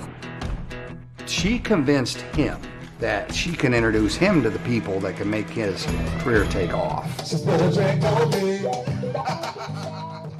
Was he successful? I mean, he got repeat bookings at some of the different places. You know, he played the Grant Hayes variety show. Gotta get a warm welcome for Mr. Grant Hayes! I don't know. I ain't trying to. And then Grant says, to Laura, I would really like little Grant, their oldest son, to come visit me in New York. Grant assured her, this is just for 10 days. 10 days came and went, and he hasn't brought Grant back. And Laura was asking why. You said you would. And Laura had to file for custody to even see her son again. She didn't have a choice. Fighting to get her oldest boy back. In April of 2010, Laura hears surprising news. Grant calls her and says, Amanda and I just went to Vegas and we got married. It's a bombshell. It's a shock to Laura. It was a little surprising that they were getting married. They were definitely moving very fast. I married my soulmate, my best friend, and she is something that I wanted my whole life. Friends and family had been given the impression that Laura and Grant were married, but apparently they never were. Then Grant took a very aggressive move and went to court without her. He made these allegations about she's mentally unstable, she doesn't have a stable home, she's working as an escort. They had alleged that Laura was a danger to the children. He lied. He said several things in the ex parte custody order that just plain weren't true. And based on those allegations, Mr. Hayes got Judge Turner to sign an emergency custody order. He granted a temporary custody to Grant, not just little Grant, but also Gentle. And little Gentle was carted off from there and given over to his father. The worst time in her life was when she did not get to see her kids. She was devastated. She went to work to do whatever it would take to get the two boys back. As for Grant and Amanda, they moved down to Raleigh as the custody battle heats up. We had the court appoint Dr. Ginger Calloway. Where do you practice? In Raleigh. To evaluate both parties. To be able to give the court an opinion over whose home may be the best home for these children to be in. During that evaluation, Laura went on the record to say that Grant had isolated and controlled her, while Grant charged that she was the one manipulating him. When the psychologist report came in, the parts about Mr. Hayes referred to him having some, what the psychologist called, illogical and disturbed thinking. He rages angrily about Laura in front of the children. It is obvious they do not want Laura included in the children's lives. This is very concerning because in essence they want to obliterate her. And she came basically to the conclusion that, yeah, Laura had work to do. She is less mature than other adults and is easily overwhelmed. The psychologist did recommend a 50-50 split in custody, and that would have been a substantial improvement for where we were. In the meantime, Amanda had gotten pregnant. Lillian Love. Lillian Love? Yes. And gave birth to a little baby girl. All right. They were thrilled to welcome baby Lily into the world, joining Grant's two sons. But that was overshadowed by Grant's struggles to break through in the music business. Between the legal proceedings and I think Grant's spending, they're out of money. It was a mess. Yes. He was the reason that my mom was not okay. Sitting in a bathroom floor crying, going, I have no idea how the hell I'm gonna do this. I mean, what do? You've gone through over $200,000 in 18 months. That's how much money they went through? Easily. How dire was the financial situation? Oh, they were getting evicted from their apartment. Grant called his mom, Patsy, and said, hey, we need to move in with you. Hey, Mom, it's Grant. Me and Amanda and Lily are going to move in with you guys. I don't have the money for a storage building right now. If you could fund that to me, okay? All right, bye-bye. It's now July of 2011, and while Grant and Amanda sink, Laura's fortunes were finally rising. Her main priority in life was to get her kids back. She went back to school. She, got her own place, got her own job, got her own car. She was very enthusiastic about the career and getting her boys back. Laura even started a new company with her friend Siobhan, selling ad space on restaurant menus.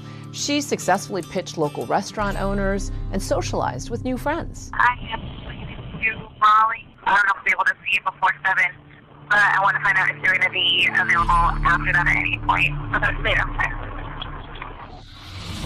Laura sounds upbeat, but she has no idea that she's now driving straight into terrible danger.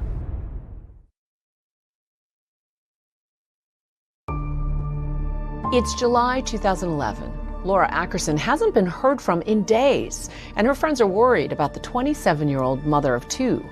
They report her missing. ABC 11 Eyewitness News at 5:30 starts right now. So far, there's been no other signs of the missing woman. I'm not the only person that's worried about her. She's been missing for quite a while, but there's still hope. Ackerson apparently came to Raleigh last week on business. We got a description of Laura's vehicle, and we put a bolo out, be on the lookout for patrol officers just to see if they are able to locate the vehicle. That night, by 11 o'clock that night, our patrol guys had found the car. So where was it? Right over here, if you see this black color SUV, it's right there in that same parking space is where it was. Was there anything suspicious in the car? Nothing really of evidentiary value. I mean, we saw in the back seat there were car seats, for the 2 boys. There was an idea that maybe she decided, hey, I'm gonna go to the airport, I'm gonna take a trip somewhere. If she had disappeared with her boys, that would not have been an overwhelming surprise. But to disappear without them, that was impossible. That was not Laura. So we definitely explored that possibility. We checked Laura's financials, we checked her cell phone records, all that. All her activity ended on July 13th. She's not buying gas, she's not buying food, she's doing nothing. She just completely goes silent. Something that we would normally do in a missing person case is we want to go to their apartment or their house. Maybe they left a note. The police go into Laura's apartment and thoroughly search it, looking for anything that could point to a problem or that any violence occurred. It was very well kept, it was clean. She had several plants that were inside the apartment. None of them had been watered for numerous days. That was a good indication that she had not returned or that nobody was coming in and out of the apartment to take care of things. From looking at the apartment, you could tell she's definitely a dedicated mother. That's what stood out, number 1. Almost half the apartment was dedicated to space for the kids, and that kind of reflected her life, that so much of her life was focused on her children. They pulled the video from the public spaces of Laura's apartment building. The video captured the hallway outside of her door on the morning of the 13th. Just a lady that was on her way to work in the morning by herself, completely normal morning. She was not under duress, did not seem to be in a hurry, did not have suitcases that she's dragging behind her. We learned that Gentle had a birthday party the following weekend that was scheduled, and that Laura had no-showed on it. That's all when we started thinking this wasn't going to be just a normal missing person. We still want to look hey, are there other people in Laura's life that may have something to do with her disappearance? Laura admitted that she'd gone to some sugar daddy sites. You're trying to meet maybe wealthier men. We were never able to show that there was any meeting of any kind between Laura and somebody else. One detective reaches out to Laura's ex, Grant Hayes, who says that Laura had visited him on the night of Wednesday, July 13th. He gives timeline of when she was there at the apartment. Well, she actually came up here to visit the boys and says that she left, after being there for a little while. Grant Hayes also tells investigators that 2 days after visiting his apartment, Laura was supposed to meet him at the local Sheetz gas station for their scheduled custody exchange. He shows up to the scheduled Friday 5 o'clock time. He has the boys with him. They would come in the store to use the restroom. Grant goes in to buy a pack of cigarettes. But essentially, they're waiting in the parking lot. And waits for over an hour for Laura to arrive. And she never arrives. He was sending out very angry email messages and text messages to Laura. You're late again. Where are you? And first at 5:30 tonight, we have new details and new updates on the big stories happening now. I'm Steve Daniels. I anchor the evening news covering Raleigh. This was a really compelling case. Our viewers were watching this every step of the way. She was to meet them and their father in Wilson that afternoon, according to the children's grandmother. She didn't show up at 5, and so he was there until 5, and he called me at 6:30 and said she had not shown up yet. It's distressing, and I just hope it all comes to an end quickly and that she's all right. It's not like her to do something like this, especially to not pick up her kids. Detectives realize that no one has heard from Laura since that voicemail she left on July 13th for her friend, Oksana Smarsky.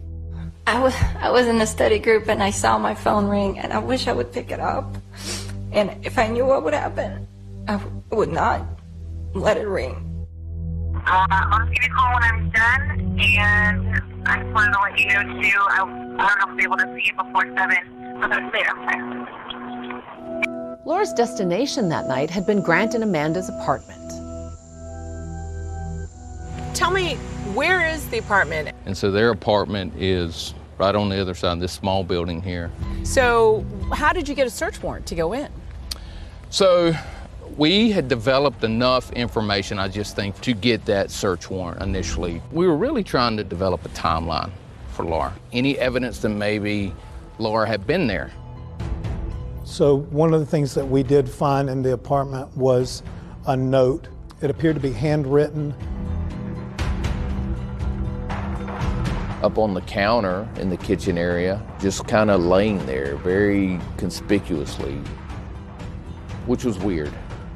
And what that note said was that Laura Ackerson, in exchange for receiving $25,000, would give up custody of her children. It was signed Laura Ackerson. That was suspicious, because everybody had been telling the police Laura would not leave her boys. Those boys were Laura's life. She would have never signed over her children for any amount of money. Why a note? You already are going through the court system. Why don't you just go through your attorneys? And that is not the only curious discovery in that apartment. As soon as they opened the door, hit with the overwhelming smell of bleach.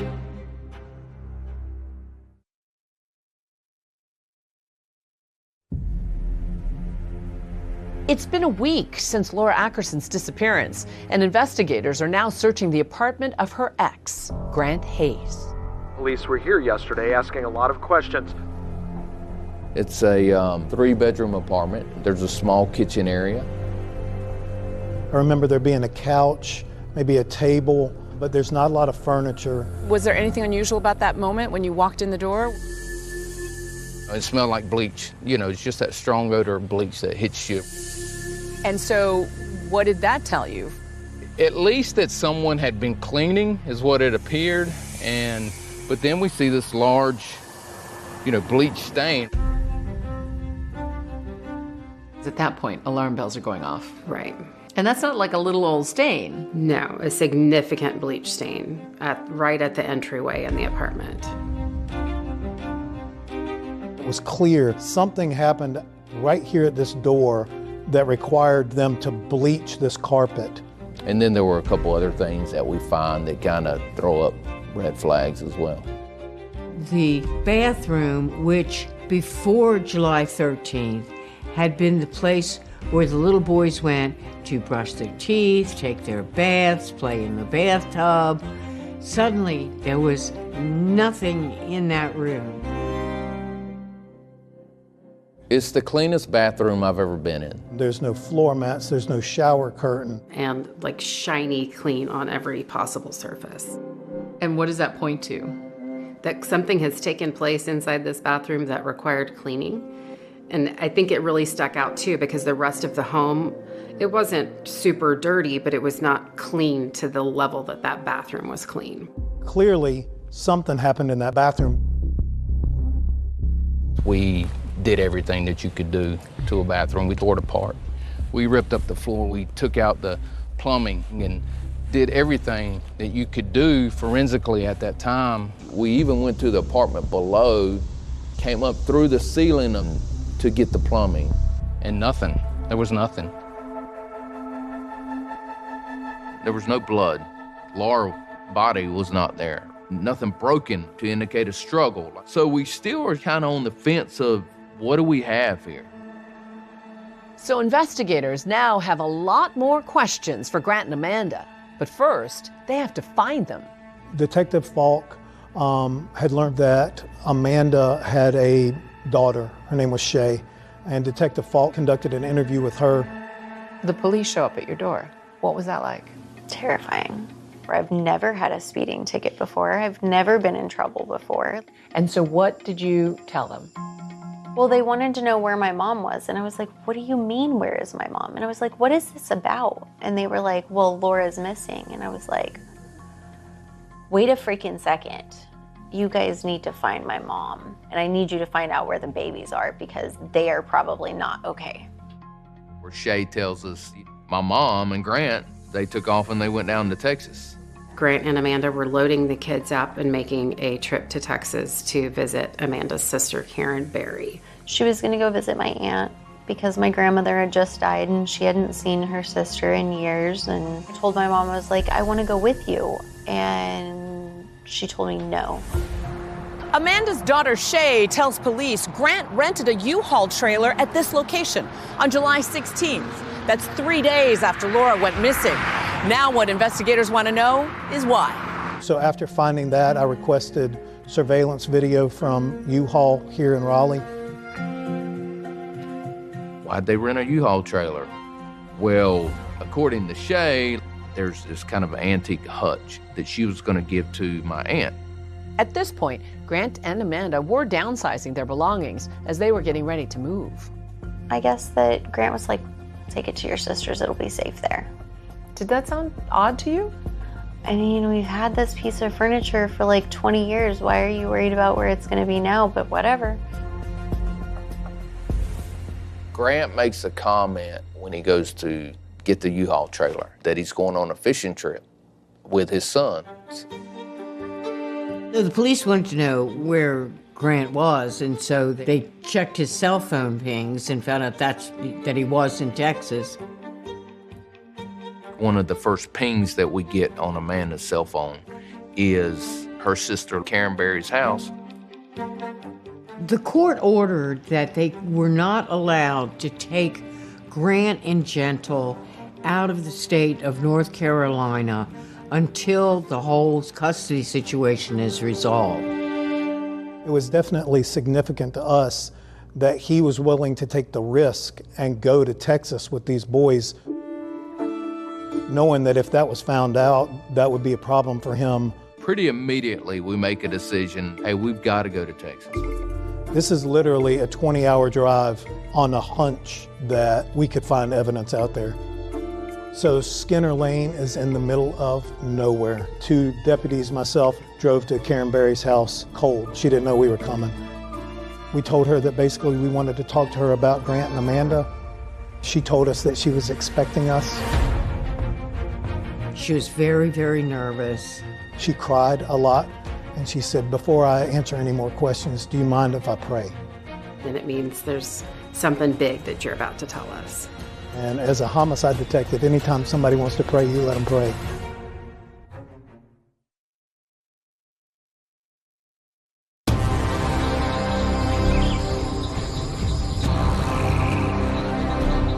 My first reaction was, whew, this just got real. It was the lead story on the news night after night after night.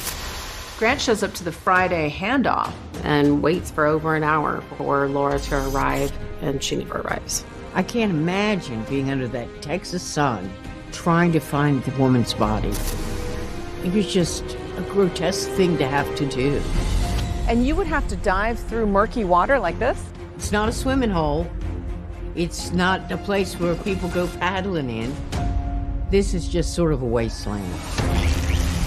You found a manual for the power saw. What went through your mind? No one does construction work in this house. I'm just buying a saw at 2 o'clock in the morning. How the hell did we get here? As soon as prosecutors hear this song, they're like, wow. It was a song. Not real life. Until it is real life.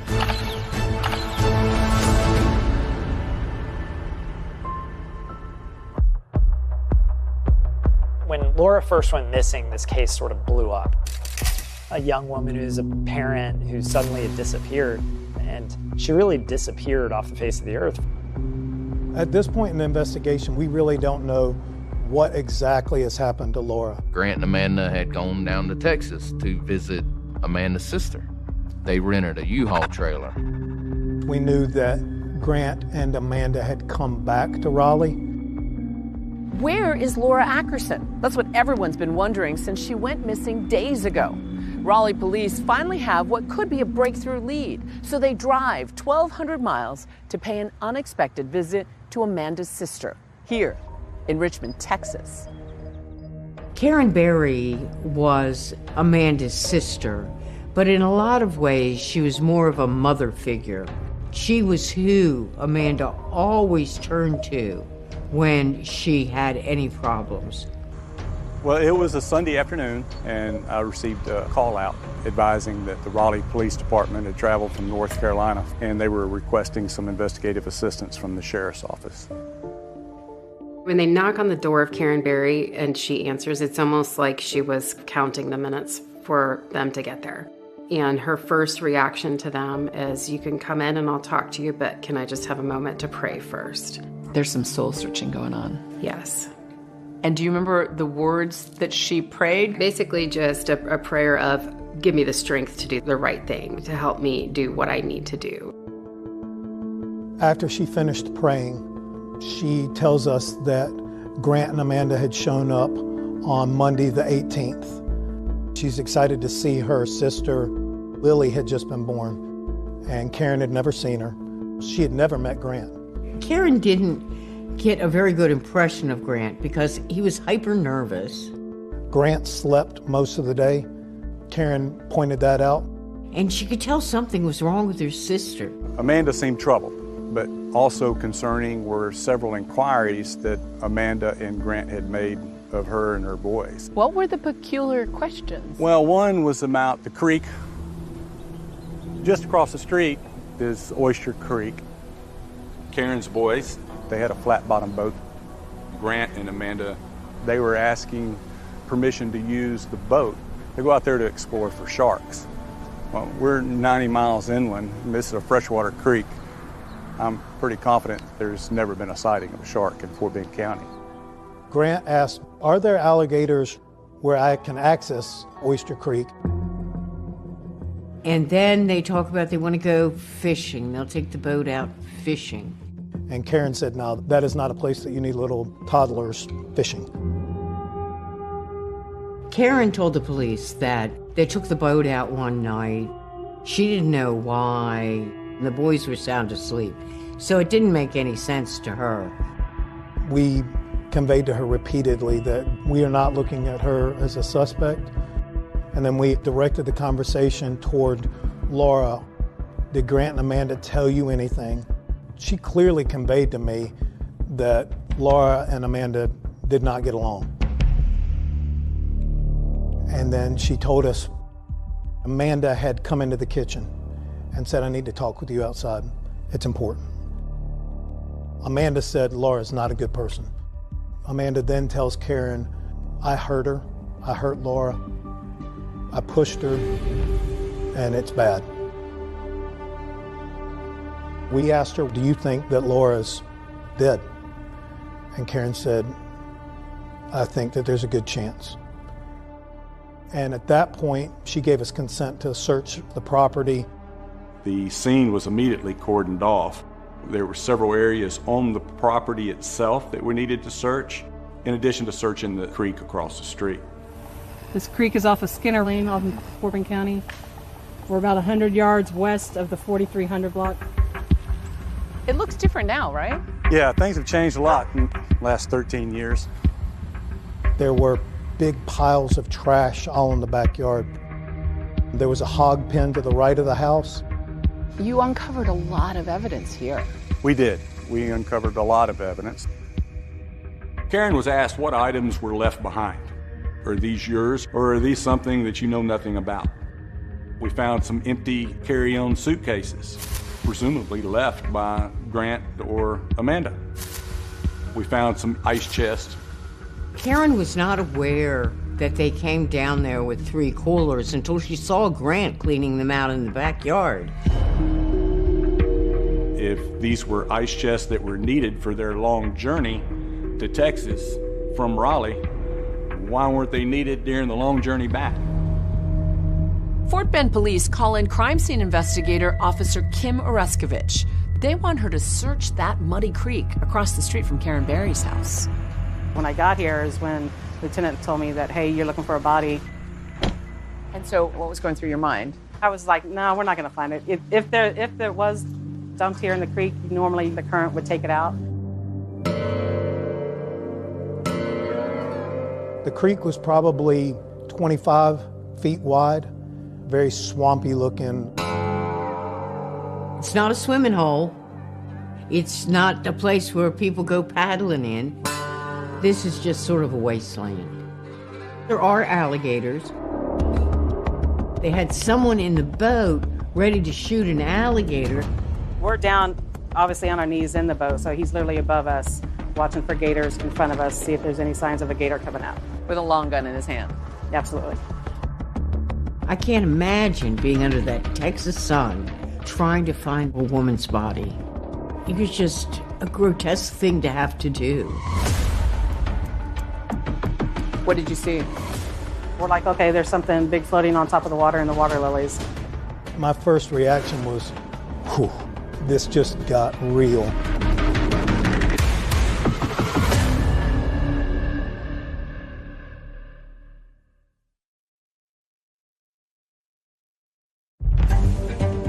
From the water to the riverbed, the search for Laura Ackerson continues.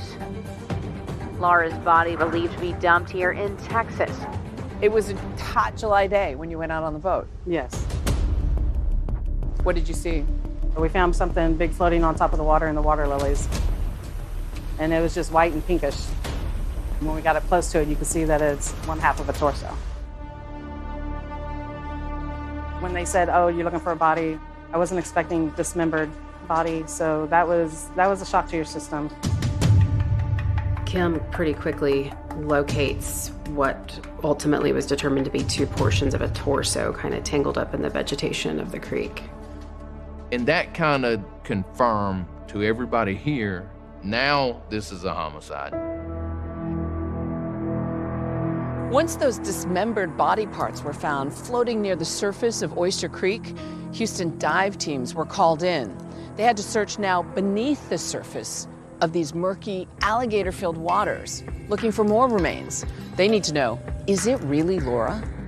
It's becoming important to find things like the hands or the feet or the head that can help with identifying the body. Mark Thorson and Brian Davis of the Houston Police Dive Team still remember being on scene that awful day. What kind of dives did you normally do on this unit? And we pretty much go get anything out of the water. vehicles, guns, bodies. And what's visibility like underwater? Most of our dives on the dive team, we do not have visibility. You're basically just fanning your hand out or your arm out in front of you. You want to feel it before you run over it. The first 2 hours, we searched underwater. We didn't come up with anything, so we had to change our tactic, and that's when we decided to go on our tiptoes and go through the lily pads. And you would have to dive through murky water like this? Yes. This is what we were facing.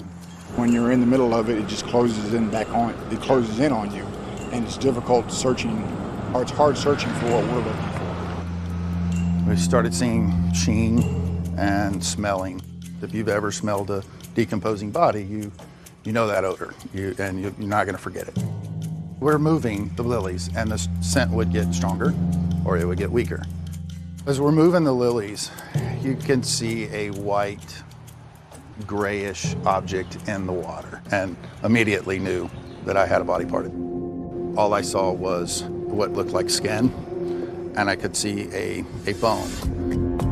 I called out to Mark. Mark swam over, and he placed his hands on top of mine and rolled it, and that was when we learned that we had the head. We recovered virtually all of her body, but the most important piece was being able to recover her head, because we were able to do dental record comparisons where that's as good as a fingerprint. They were able to confirm that it was Laura Ackerson, and that mother of 2 boys was now dead. And they knew they'd found Laura in the Texas creek.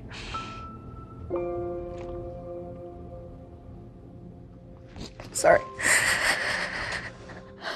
What was your reaction when you heard about body parts being found in a creek near your aunt's house, and somehow your mom's mixed up in it? It was the most devastating thing to have ever happened in my life. In my interviews with Karen, I was aware that Grant and Amanda were inquiring about where a Home Depot was at. They had some shopping that they wanted to do. Investigators visit a local Home Depot and uncover this video of Grant purchasing suspicious items, including muriatic acid. We had video evidence of the purchase of the muriatic acid, garbage can, and also some large cuff neoprene chemical-resistant gloves. A Home Depot employee told law enforcement that Grant had asked if the acid would eliminate the odor from a hog pen. We searched the hog pen, and we noticed a larger darkened spot, circular spot, right in the middle of the hog pen. In getting close to the soil, you could smell the chemical smell of presumably muriatic acid. So what do you think happened there? They attempted to dispose of Laura in that hog pen. Destroy her Yes. physical remains. Or at least means of identifying her. Despite having found Laura's body parts, the police still don't know how she was killed. But they do have enough evidence for arrest warrants for Grant and Amanda. We head down to Kinston to arrest Grant and Amanda at their parents' house. And we take them into custody. Grant left a note on the dresser of his parents' house, and it said that he grants sole custody of Grant, Gentle, and Lily to his parents. He had to know that he was in a dangerous position. Both Grant Hayes and his wife Amanda are now in jail. Hayes and his wife Amanda are both charged with murder in the death of Laura Ackerson. Both pleaded not guilty. I even sent him a message. I said, Grant, what the hell, dude? What are you doing? Why? You know? I don't know if he ever read he was incarcerated at that point.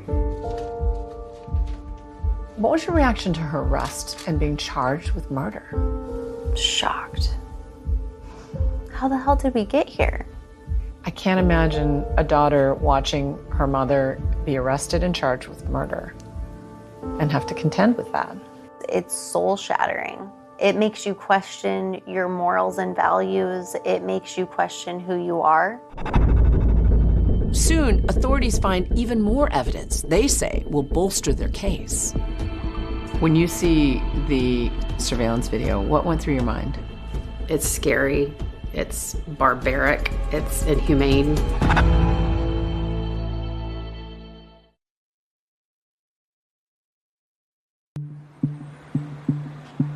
Soon after their arrest, Grant and Amanda are led into the courtroom. Are you Grant Ruffin Hayes? Yes. Jason Ackerson watched from the front row as the father of his sister's children faced a judge.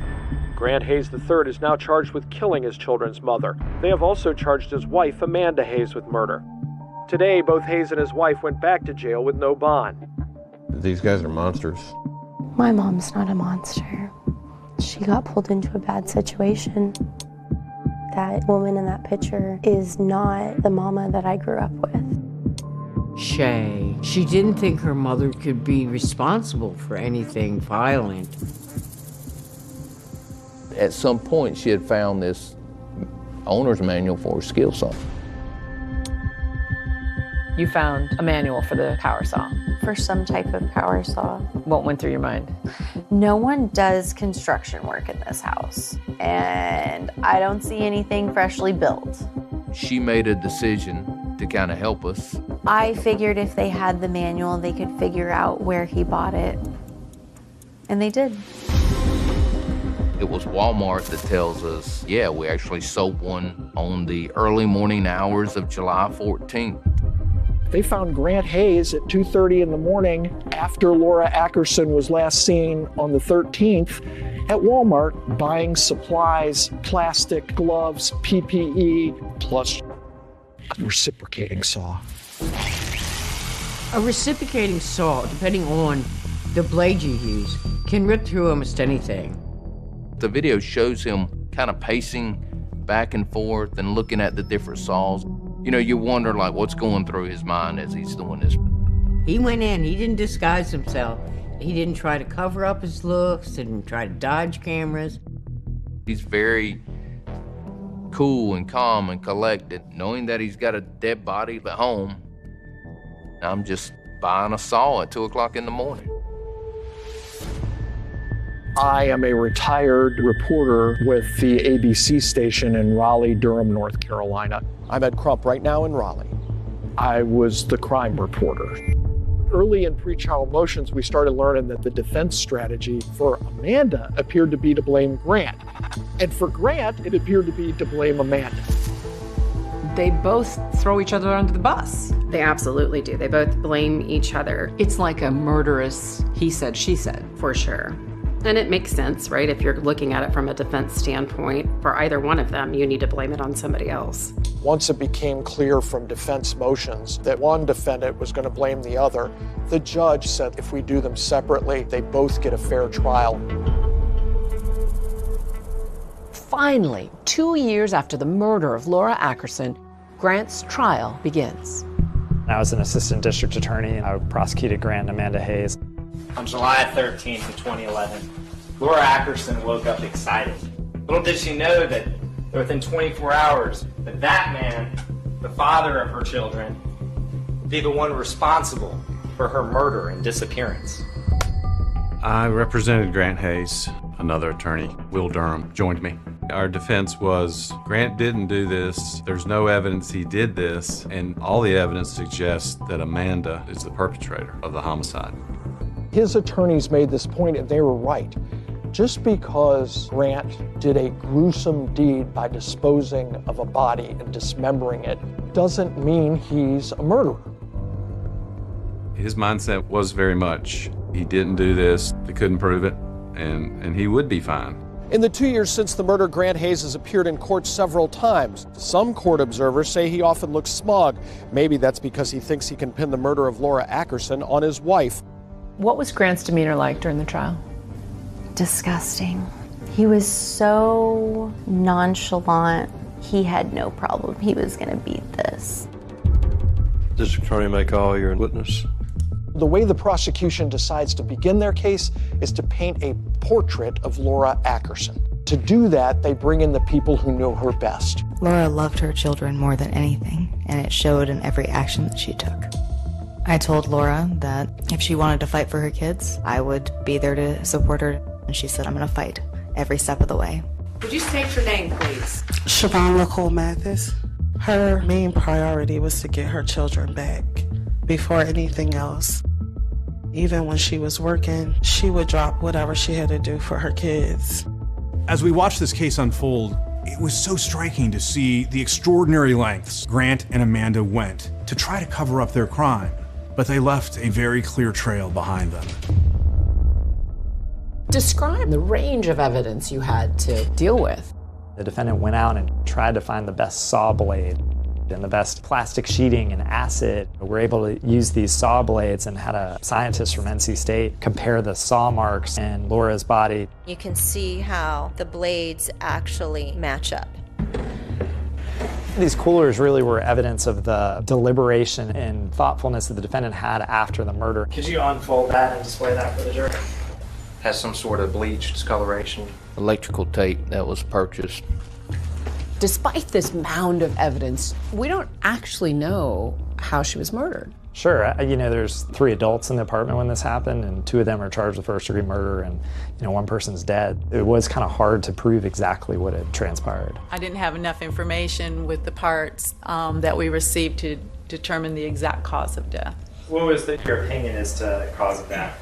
I called it undetermined homicidal violence. The defense lawyers are telling that jury, look, there's no murder weapon. There's no exact cause of death. You can't find this guy guilty. The issue is who killed Laura and what happened and why. And the state really didn't have any direct evidence. This made the defense feel like there was a chink in the armor and that they had a way to get in.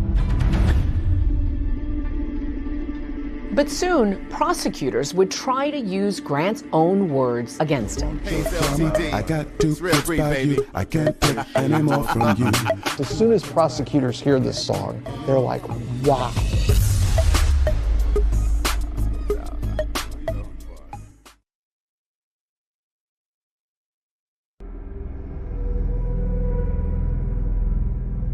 Despite the mountain of evidence in this case, it's still unclear who killed Laura and how.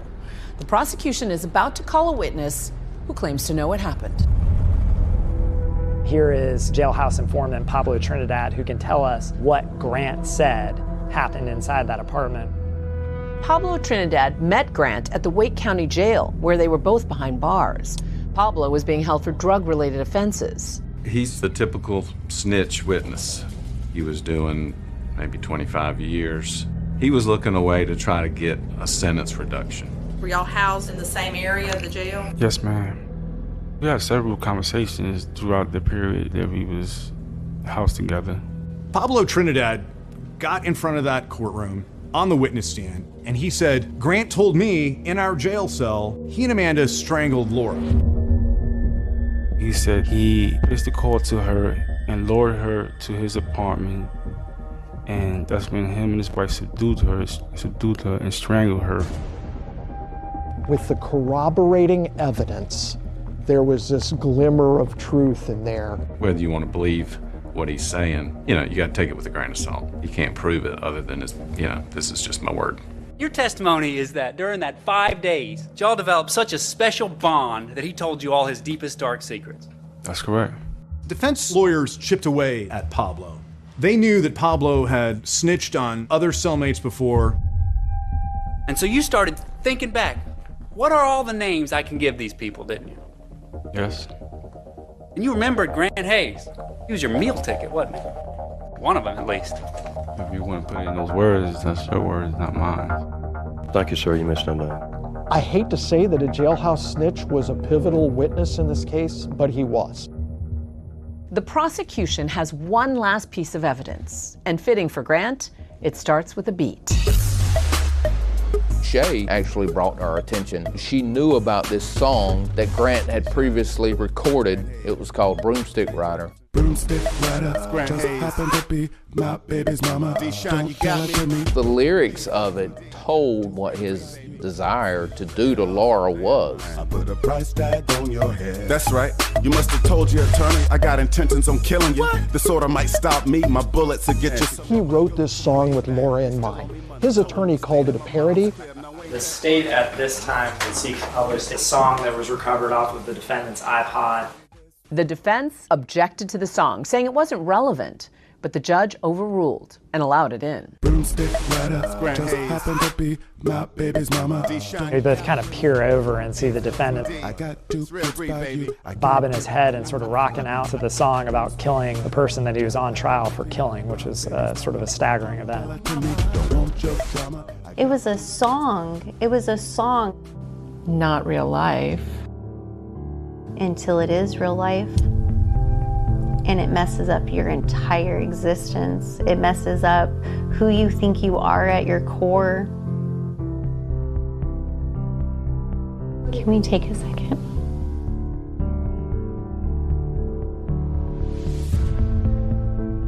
The defense calls a witness with crucial first-hand testimony that seems to support Grant's version of the story. It's Amanda's sister, Karen Berry. Remember, Amanda told her sister that she hurt Laura. Could you please state your name for the court? Karen Berry. Could you tell me how you know Amanda Hayes? She's my sister. The defense is trying to prove Grant didn't commit this crime, that it was Amanda who committed this crime. Our case focused on statements that Amanda made to her sister. She came in and she told me that she had hurt Laura and that she had hurt her bad. She says, I hurt Laura, not we hurt Laura, or he hurt Laura. It actually benefited Grant to some degree because for Grant, his defense is Amanda did this. Well, that was definitely a defense bombshell. But when she was pressed further, she detailed another story that happened. I said, I want the truth out of you now. And I looked her straight in the eye and I asked her if she was covering for Grant. How did she answer? She looked me straight in the eye. She shook her head and went.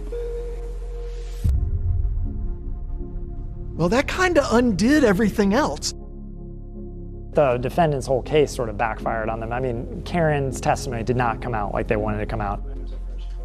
In their closing arguments, each side has one last chance to convince the jury. They're trying to give you some reason to convict him without giving you the evidence. You will not let emotion decide this case. You will not let your disgust for the things that happened in this case lead you to a verdict. Ladies and gentlemen of the jury, I really wanted to communicate to the jury that the way that this murder happened was different. It was more personal. Here's the saw.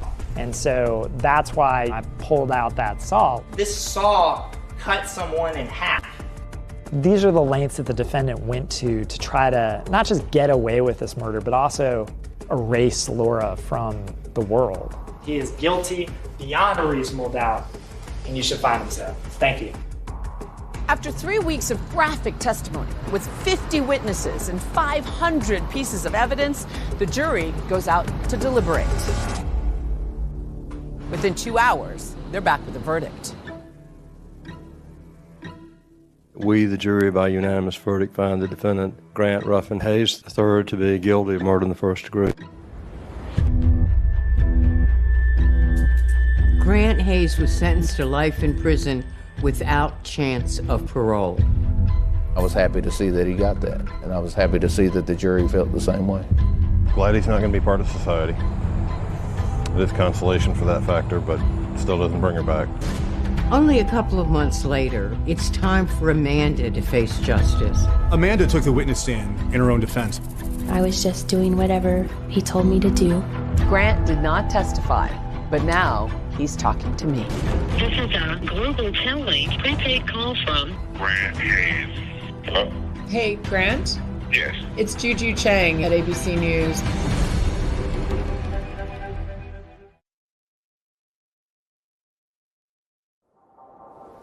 This is a Global Tellink prepaid call from Grant Hayes. After Grant's trial and conviction, many questions remain unanswered, like what happened in that apartment. So we arranged to speak with him from prison. But his claims about how Laura died doesn't really add up. Grant, can you hear me? It's Juju Chang at ABC News. Thanks so much for calling. Thank you for picking up. So let me ask you this. People have described you as very charming, but also manipulative and even scary. I don't really have any defense for what people think about my character. But, you know, I'm not in prison for being a bad person. I'm in prison for killing a woman. And that didn't happen. So you're saying you didn't kill Laura? No, I didn't kill Laura. So what happened that night in the apartment? How did she die? From what I was told, when I left the room, she had asked to hold our 5-week-old baby, and Amanda had refused her. And Amanda told me that Laura had actually grabbed her by the hair and pulled her back, and that she had swung back with her elbow, hit her, dislodged herself from her, and ran into my recording studio. And when I came back in the room, Laura was laid out. I just want to get this straight, Grant. You're blaming Laura for her own death? Laura attacked a woman. I don't know any other way to look at it. And so at that point, why not call 911 to try to resuscitate her? I was freaked out. Honestly, I was afraid. I was very, very afraid. And then you're captured on video buying a saw. Who came up with that plan? Well, Amanda had a plan to take Laura's body to a swamp at her sister's in Texas. And we had to get it out of the house, and the only way we could do that was if it were dismembered. So I guess you could say it was carrying out a plan that was Amanda's. It's only been a few months since Grant's conviction, and now Amanda Hayes' trial is set to begin. In Amanda's trial, we're still putting forward the same evidence as Grant's trial, but at the same time, we want to accent Amanda's role in everything. The defense was trying to show Amanda she was coerced by Grant and only did what Grant said in order to protect herself and her child. But Amanda isn't just sitting there idly. She is an active participant in everything that we see. In Texas, there was a camera trying to catch people illegally dumping or littering, and it captures exactly that. Where are we in relation to where her sister's house is and where the body parts were found? We're just a mile and a half down. At my particular unit, we were in charge of environmental crimes. At that time, the camera was set up right where you see these two trees. Saw something was odd in the photos. The female that got out of the truck started unloaded boxes and jugs and started shoving them under the tree in this fence line right behind me. She was shoving it into the bushes. And then I found some boxes of acid. Seemed really strange. And I had watched the news the night before showing her court appearance in Raleigh. And so how did you put that 2 and 2 together? They looked the same, looked like the same lady. It was kind of really basic. People look at that and say, she doesn't look like she's under duress. She doesn't look like she's afraid. A picture can tell 1,000 words, but it can hide 1,000 words too. What do you think that picture was hiding? I think that picture shows a still frame of a woman thinking she's out in the middle of nowhere in the country and just trying to hurry up, get it over with, get it done. And my question is, if you are driving a vehicle down the road, dumping evidence, and you are so scared, keep driving. Go to the police, go somewhere for help. The one difference between these two trials, we found out Amanda would testify. I think the defense had decided that if she went on the stand, she had a way of projecting innocence. Right now, we're going to begin with the North Carolina trial of a woman accused of killing the mother of her stepchildren. Taking the stand for the first time this week, Amanda Hayes' defense was simple. I was just doing whatever he told me to do. Her husband made her do it. How would you describe her? Strong, poised, well-rehearsed, but in a very sweet, almost sing-songy baby voice. Amanda, did you kill Laura Ackerson? No, sir, I did not. Did you help Grant kill Laura Ackerson? I absolutely did not. Were you present when Grant killed Laura Ackerson? No, sir, I was not. Grant told me that Amanda killed Laura in self-defense, but Amanda says it began with an accident. The picture that Amanda paints inside that apartment on the night of the murder has Laura bumping into Amanda as Amanda is holding their newborn baby, and describes Laura falling to the ground. Amanda Hayes says she had no idea Laura Ackerson had died after Ackerson was injured at the Hayes Raleigh apartment. She says she left with the children when Ackerson fell and hit her head. I think she hurt her own credibility by telling these implausible stories about she came back after a couple of hours and had no idea that Laura had been killed and her body disposed of. You can't even do all that in a couple of hours. This is a small apartment. Dismembering somebody takes a lot of things. Seems hard to believe that your mother didn't know. It seems hard. It does seem hard to wrap your head around. It does. I know you love your mom. I know you support her.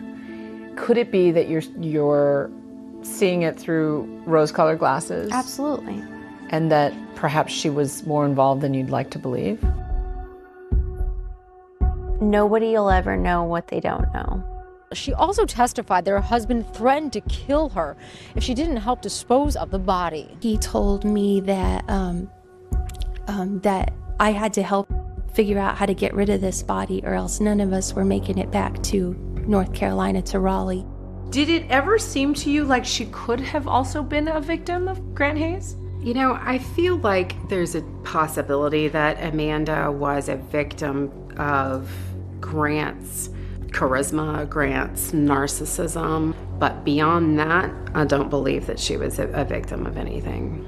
No one knows what that relationship's like, but and those pictures on Amanda's camera reflect Amanda having a good time and smiling the whole time. Amanda Hayes is a former bit part performer who attended acting school in New York, but according to one of the prosecutors, none of her acting jobs were as good as the one she gave in this courtroom. She has given the performance of her life.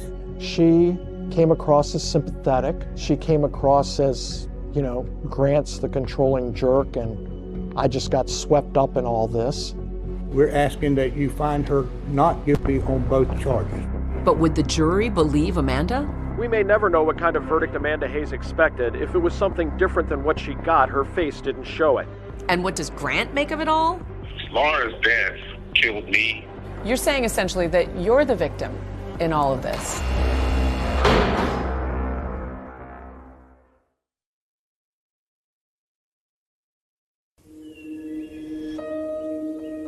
The last night that I was with Grant, he handed me a notepad with these pages on it. Told me that it was important lyrics and that it was going to be worth money one day. But this was probably the most unsettling of the poetry that I found. I guess it's one sentence with the word murder in it 6 times.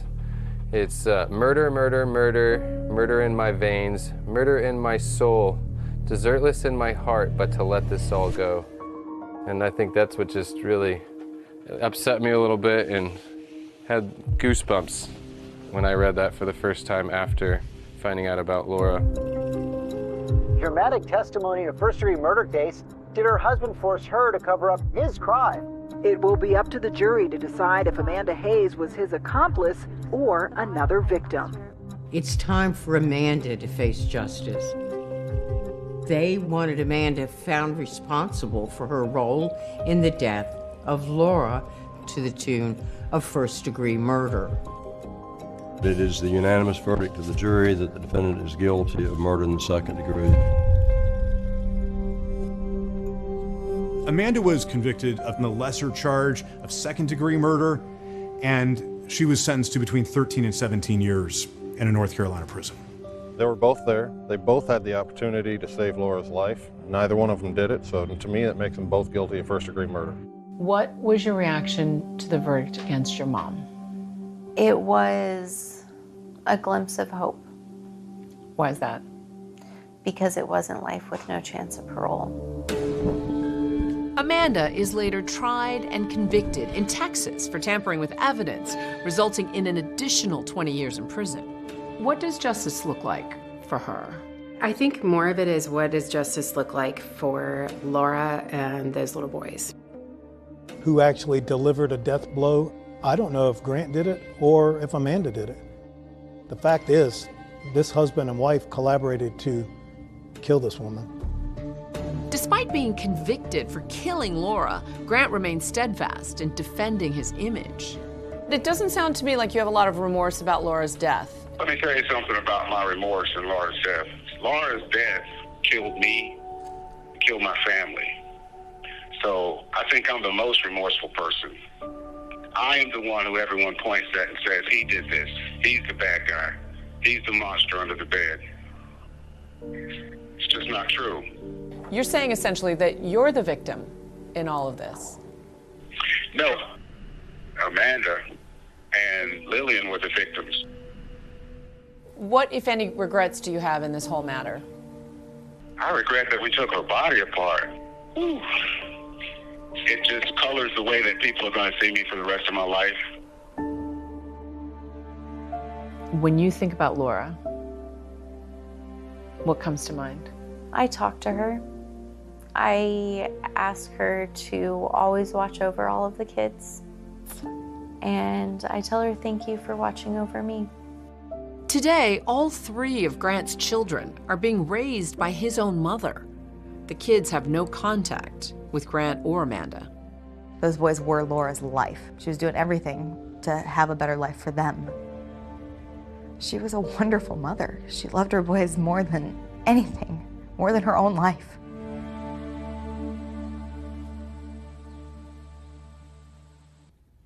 We should point out tonight that Grant Hayes has filed several appeals. All have been denied. He tells 2020 he's continuing to fight for freedom. Meanwhile, his ex-wife, David, Amanda, is in a Texas prison serving out her conviction. She declined to be interviewed. That's our program for tonight. Thanks so much for watching. I'm Deborah Roberts. And I'm David Muir. From all of us here at ABC News in 2020. Good night.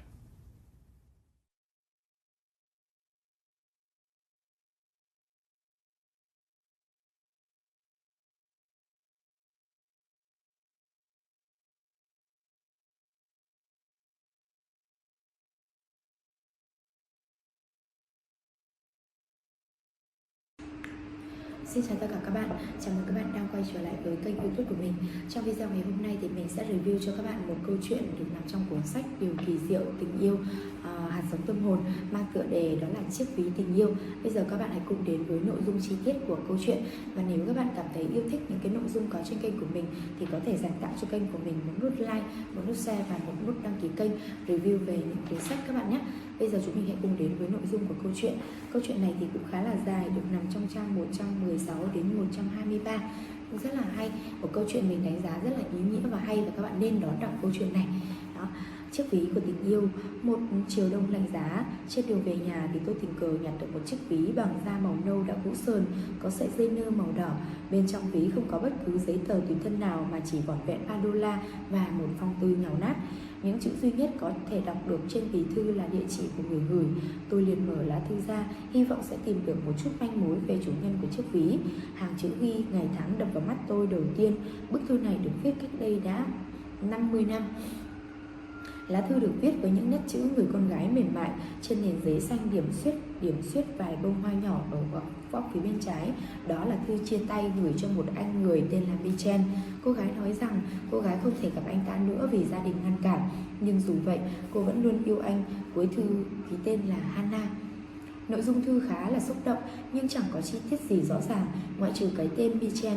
Để xác định được chủ nhân của chiếc ví, tôi gọi điện cho tổng đài xin số điện thoại và dựa vào địa chỉ ghi trên bao thư.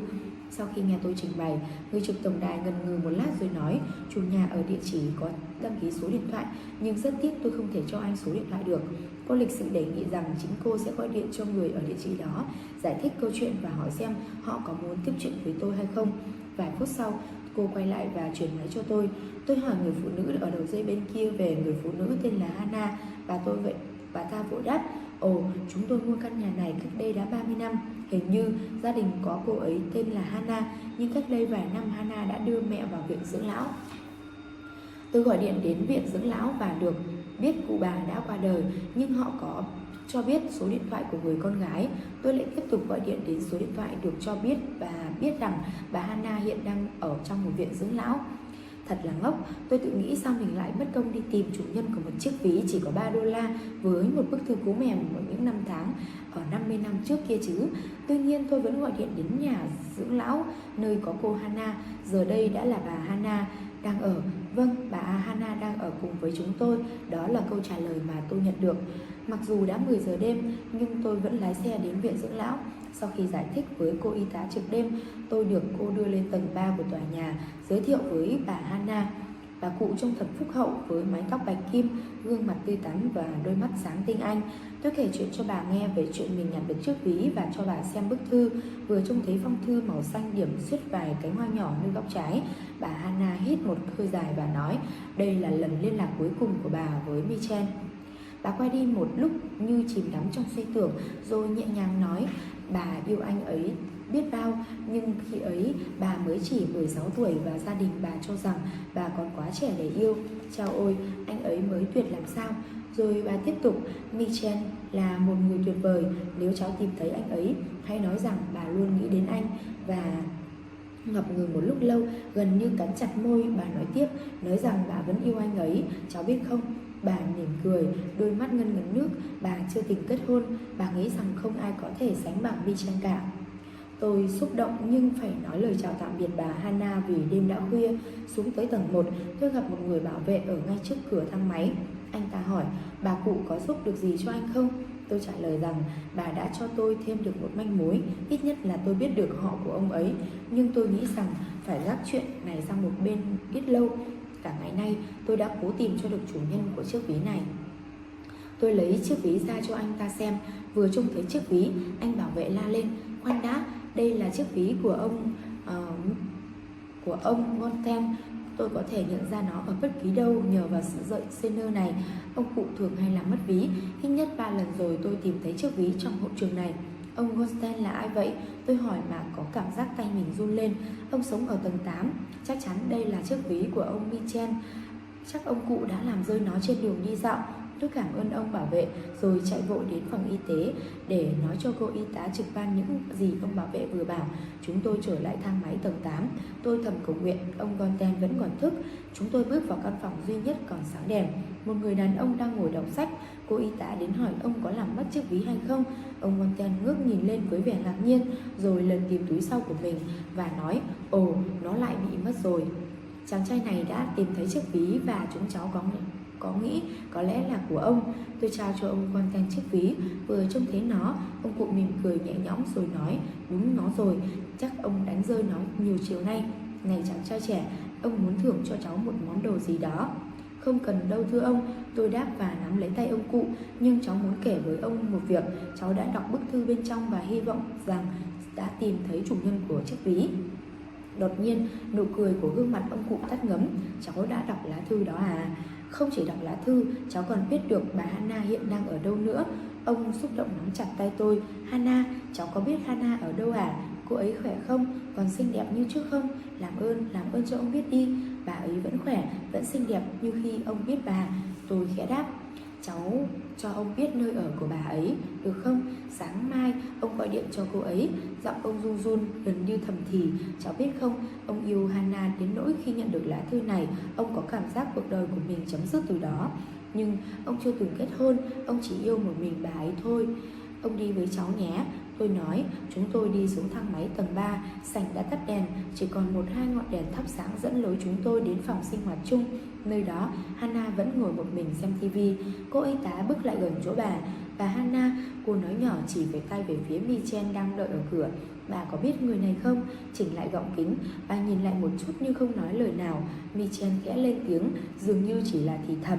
Hana, anh là Michel đây em còn nhớ anh không? Bà thở mạnh. Michel ư? Em không tin nổi. Michel, đúng là anh rồi, Michel của em. Ông vội chậm chậm bước tới chỗ của bà và họ ôm chầm lấy nhau. 3 tuần sau thì tôi nhận được một cuộc điện thoại từ viện dưỡng lão. Chủ nhật này anh có thể sắp xếp đến đây để dự lễ cưới không? Ông Michel và bà Hana sẽ trao nhẫn cưới cho nhau. Một đám cưới thật tuyệt vời. Tất cả mọi người ở viện dưỡng lão đều tham dự. Bà Hana mặc một chiếc đầm dài màu be nhạt, gương mặt ngập tràn niềm hạnh phúc. Cụ Michel mặc một bộ vest màu xanh đậm, hãnh diện sánh bước quên cô dâu của mình. Một kết thúc thật đẹp cho một câu chuyện tình yêu dài kéo gần 60 năm. Các bạn có thể thấy là chúng ta cảm thấy rất là ngưỡng mộ với cái tình yêu này của hai ông bà, đúng không ạ? Mặc dù mà đã gần 60 năm rồi nhưng mà ông bà vẫn có thể tìm lại được nhau nhờ một cái cậu thanh niên rất là tốt bụng. Và ở đây chúng ta có thể thấy là một cái tấm lòng nhân hậu của cậu con trai này rất là hay, và một cái tình yêu rất là đẹp đến từ hai ông bà. Cảm ơn các bạn đã dành thời gian theo dõi video từ kênh của mình. Và nếu các bạn cảm thấy yêu thích những cái nội dung có trên kênh của mình thì có thể dành tặng cho kênh của mình một nút like, một nút share và một nút đăng ký kênh review về những cuốn sách các bạn nhé. Cảm ơn các bạn thật nhiều và chúc các bạn có những giây phút xem video vui vẻ mỗi ngày.